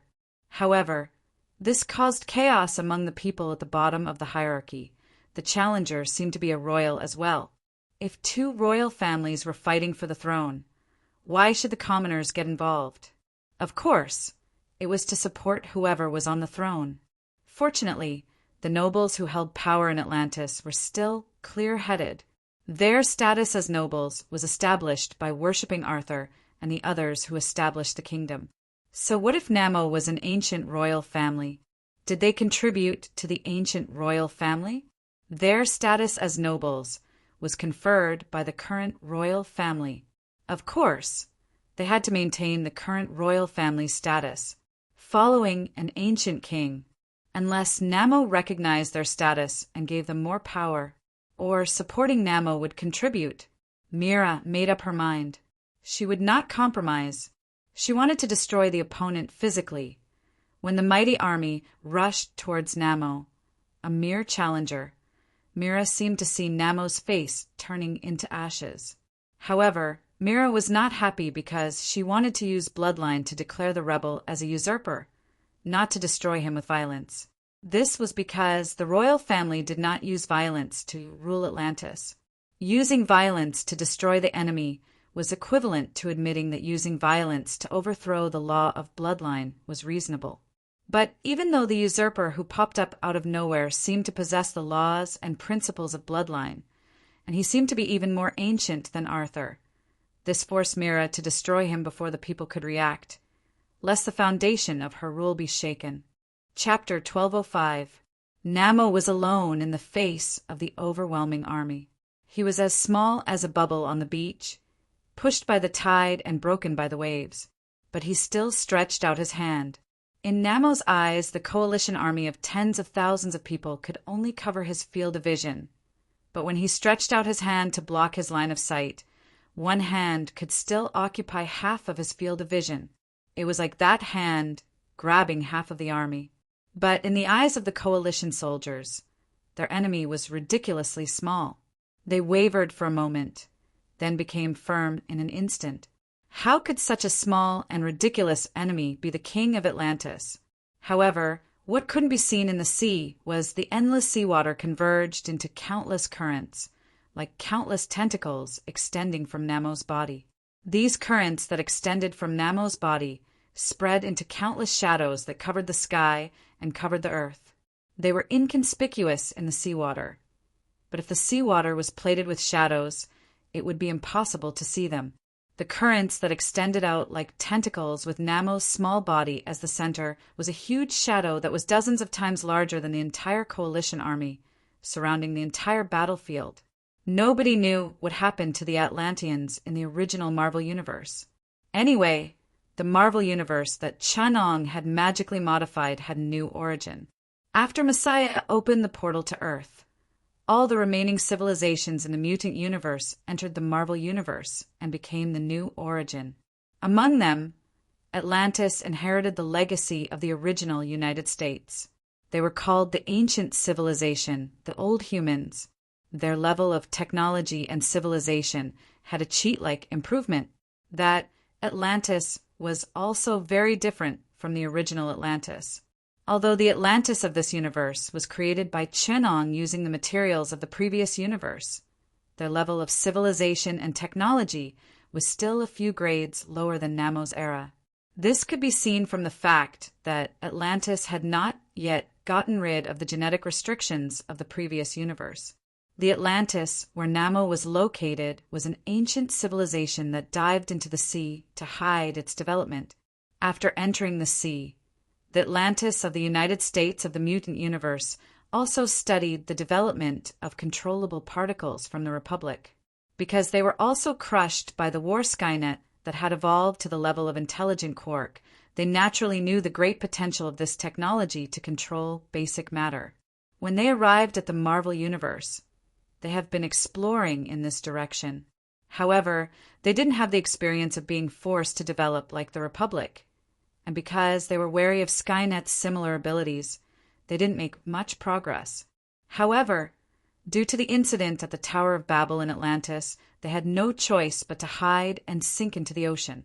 Only then did the technology of controlling matter take a leap forward. This was because they did not have to find a way to install an AI system into an astronomical number of atoms that were terrifyingly small.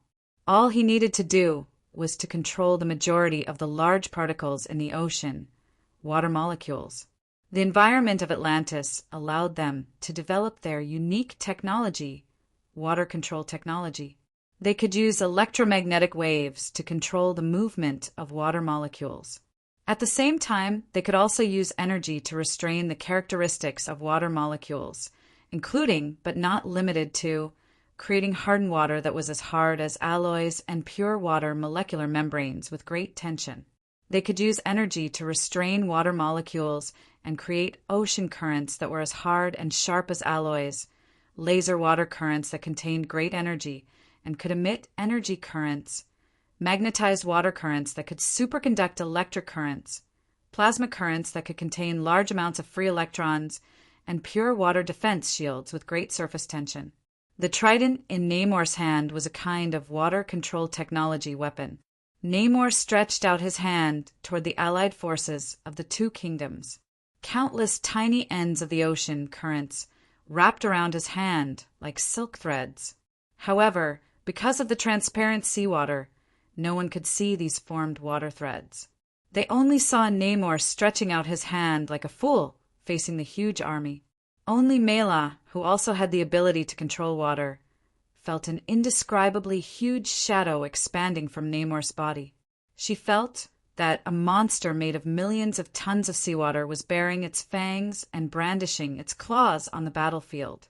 Its huge size made her feel ridiculously small in front of it, and the core of that huge monster was Namor. Now, the terrifying monster stretched out its tentacles and instantly penetrated the formation of the soldiers. The soldiers of the Sea Kingdom did not notice it, but their enemies' tentacles were right beside them, sticking to their armor and hugging their mounts. The monster's tentacles were tied to the triggers of their energy guns.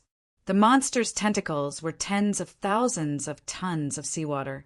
In an instant, the tentacles split into the smallest ends that were only as thick as a strand of hair. Although Mira noticed this, the army was not like the seawater that she could control. She could control it freely when she released it, but it was very difficult to control the army when she released it. Those who could control it to the level of a small team were already masters of war. The queen could only anxiously order the army to retreat, but it was too late. Namor's hand tightened slightly, and countless transparent tentacles of water rolled up everything they could grab. Water could become as hard as diamonds, or as sharp as alloy blades. It could conduct powerful electric currents, and the free electrons in the seawater could easily create electric currents that could electrocute all living things here. Namo only used the water to make it as tough as glue. He alone grabbed the throats of tens of thousands of soldiers. The Seafolk warriors felt their necks tighten, and they could only struggle in vain. Namo controlled the seawater to float, and sharp water currents appeared around everyone's body. As long as Namo willed it, they would be pierced through. Namor was like a terrifying monster that stretched out countless tentacles and lifted everyone up. He came to Mira and combed her beautiful red hair. He whispered into her ear, "Give the order to surrender. My queen." Mira used her ability to control water to dispel the water currents that choked her throat. She stabbed out with a dagger hidden in her sleeve. However, Namor only smiled as he looked at the dagger that was 1 millimeter away from his lower abdomen.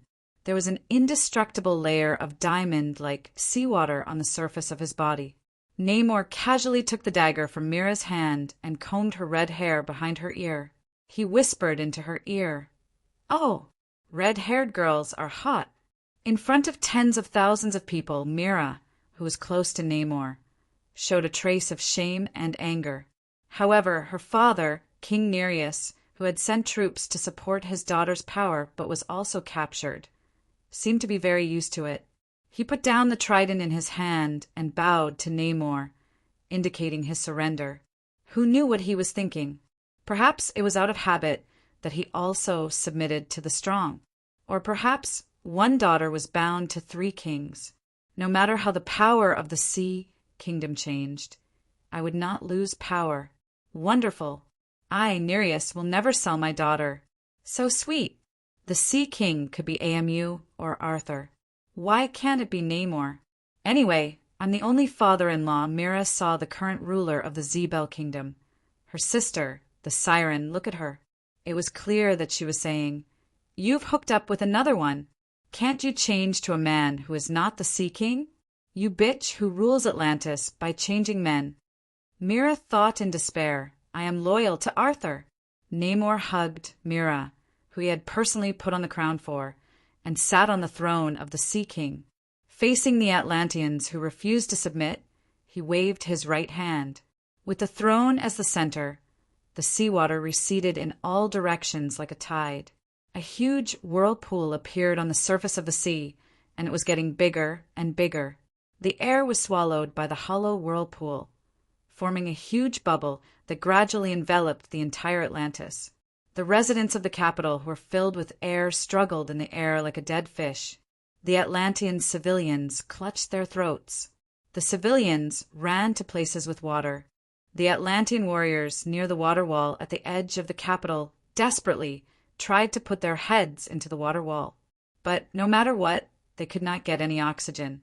This was because Namor had taken away their ability to get oxygen from the seawater. In front of the Atlanteans who were about to suffocate to death, Namor said coldly, "Look at you! Noble Atlanteans, once you leave the seawater, you are like a lowly animal, unable to breathe at all. Even whales are higher than you. You used to come from the land, but you have lost the ability to step on land forever. You have become a lowly animal that can only live in the sea. There are even Atlanteans who have become irrational monsters. Do you still look like a noble Atlantean? Do you still deserve to be an Atlantean? You keep talking about the glory of your ancestors, but your ancestors were the kings who ruled the sea and the land. Until now, you have actually divided the sea and land with the monkeys who were once ruled by us. You have actually reached peace with the land. You have ceded the land of Atlantis since ancient times, ceded the territory above the sea, and turned yourself into a complete sea country. You have turned yourselves into sea people. Only the nobles can breathe on land. You no longer want to return to the land, raise Atlantis to the surface of the sea. You will rule this planet forever. You have degenerated into lowly creatures, degenerated into a species of the same level as the land people. This is a mistake and a regression. Now your king is back." Namor waved his hand heavily and said, "I will make Atlantis great and glorious again. Forget that fake king. I will lead you to conquer this universe again." Namor walked in front of a struggling guard in the air and pointed the trident in his hand at him. The guard, who was born as a commoner, immediately felt a cool air enter his lungs. He panted a few times and actually stood up again. He looked at his body, touched it, and found that he could already breathe in the air. The guard shed tears of joy and knelt in front of Namor. He said enthusiastically, "You are the only king of Atlantis. My Majesty."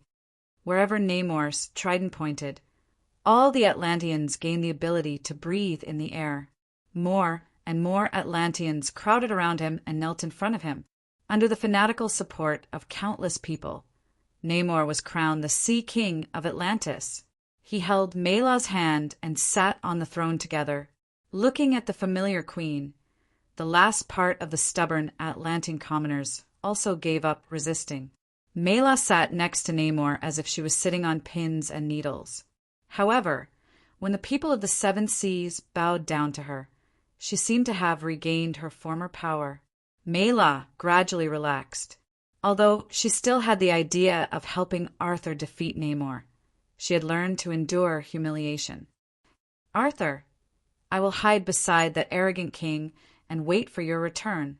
Mela thought, how nice. Namor arrived at the Trench Kingdom under the watchful eyes of tens of thousands of people. Countless monsters swarmed towards him like a tidal wave. Facing the densely packed monsters, Namor pointed his trident forward. The monster that was charging at the forefront began to tremble violently. Its scales, claws, and teeth began to shed their skin. Soon, a merfolk with some of the characteristics of a monster appeared in front of the warriors. However, its eyes were clear now. The sea person looked at Namor in confusion. Behind him, countless Trench Tribe people were transforming. The Trench Tribe person, who was the first to transform, was stunned for a while. Finally, he looked back at his people who were transforming and knelt in front of Namor. Namor placed the trident on his shoulder. Return, my people. I will bestow upon you the glory and great bloodline. You will no longer be monsters. You will become a true Atlantean. You will repay me with loyalty. I will bestow upon you the name Arthur. You will be the king of the Trench Tribe. Countless Atlanteans cheered and surrendered to Namor together with the new Trench Tribe people. On the second day, when the news reached the Merfolk Kingdom and the Saltwater Kingdom, the two tribes surrendered. Now, the 6 seas had surrendered to Namor. Other than the extinct mysterious sea nation, the 7 seas had been conquered by Namor. Namor became the second king of Atlantis in this universe to unify the 7 seas. Mera accompanied Namor to inspect the 2 newly surrendered sea nations, the Saltwater Kingdom, the Crustacean Kingdom, and the Merfolk Kingdom. Under Namor's manipulation of the Atlantean technology, the Merfolk gradually returned to the original appearance of the Atlanteans. They looked very similar to the land humans. Faced with Atlantis that had unified the 7 seas, Mera and Namor used skillful diplomatic methods to appease the new Atlantean people. She also used the old way to convince herself to endure humiliation and enjoy the happiness that power brought to her. At the same time, she used the unification of Atlantis as an excuse to accept Namor's marriage proposal without hesitation. Arthur, who was on his way here, wore a shiny green hat. I will leave a unified Atlantis for Arthur. Mera thought. She enjoyed a wider range of power. How nice. Mera thought as she endured humiliation. How nice. King Nereus, the ruler of the kingdom, patrolled his more powerful army while looking forward to conquering the land. How nice. Princess Siren looked at her sister, the new queen of Atlantis, with jealousy. She sighed and said, I betrayed the Sea King. I schemed. I desired power, but I know I'm a good girl. A real whore likes to pretend to be innocent, pure, and forced to endure humiliation. She pretends to love a man and pretends to surrender to another man. My betrayal is obvious, but her betrayal seems to be forced. But men are shallow. They only look at the surface and fall for this trick. So, they can only miss out on a good girl and get tricked into the position of queen by a whore. Only women can tell who the King real B*TCH is. Without a doubt, my sister is such a B*T. Then, Siren set off to look for Arthur. She had to tell Arthur what happened in the sea. Then, she would snatch him back from her B*TCH sister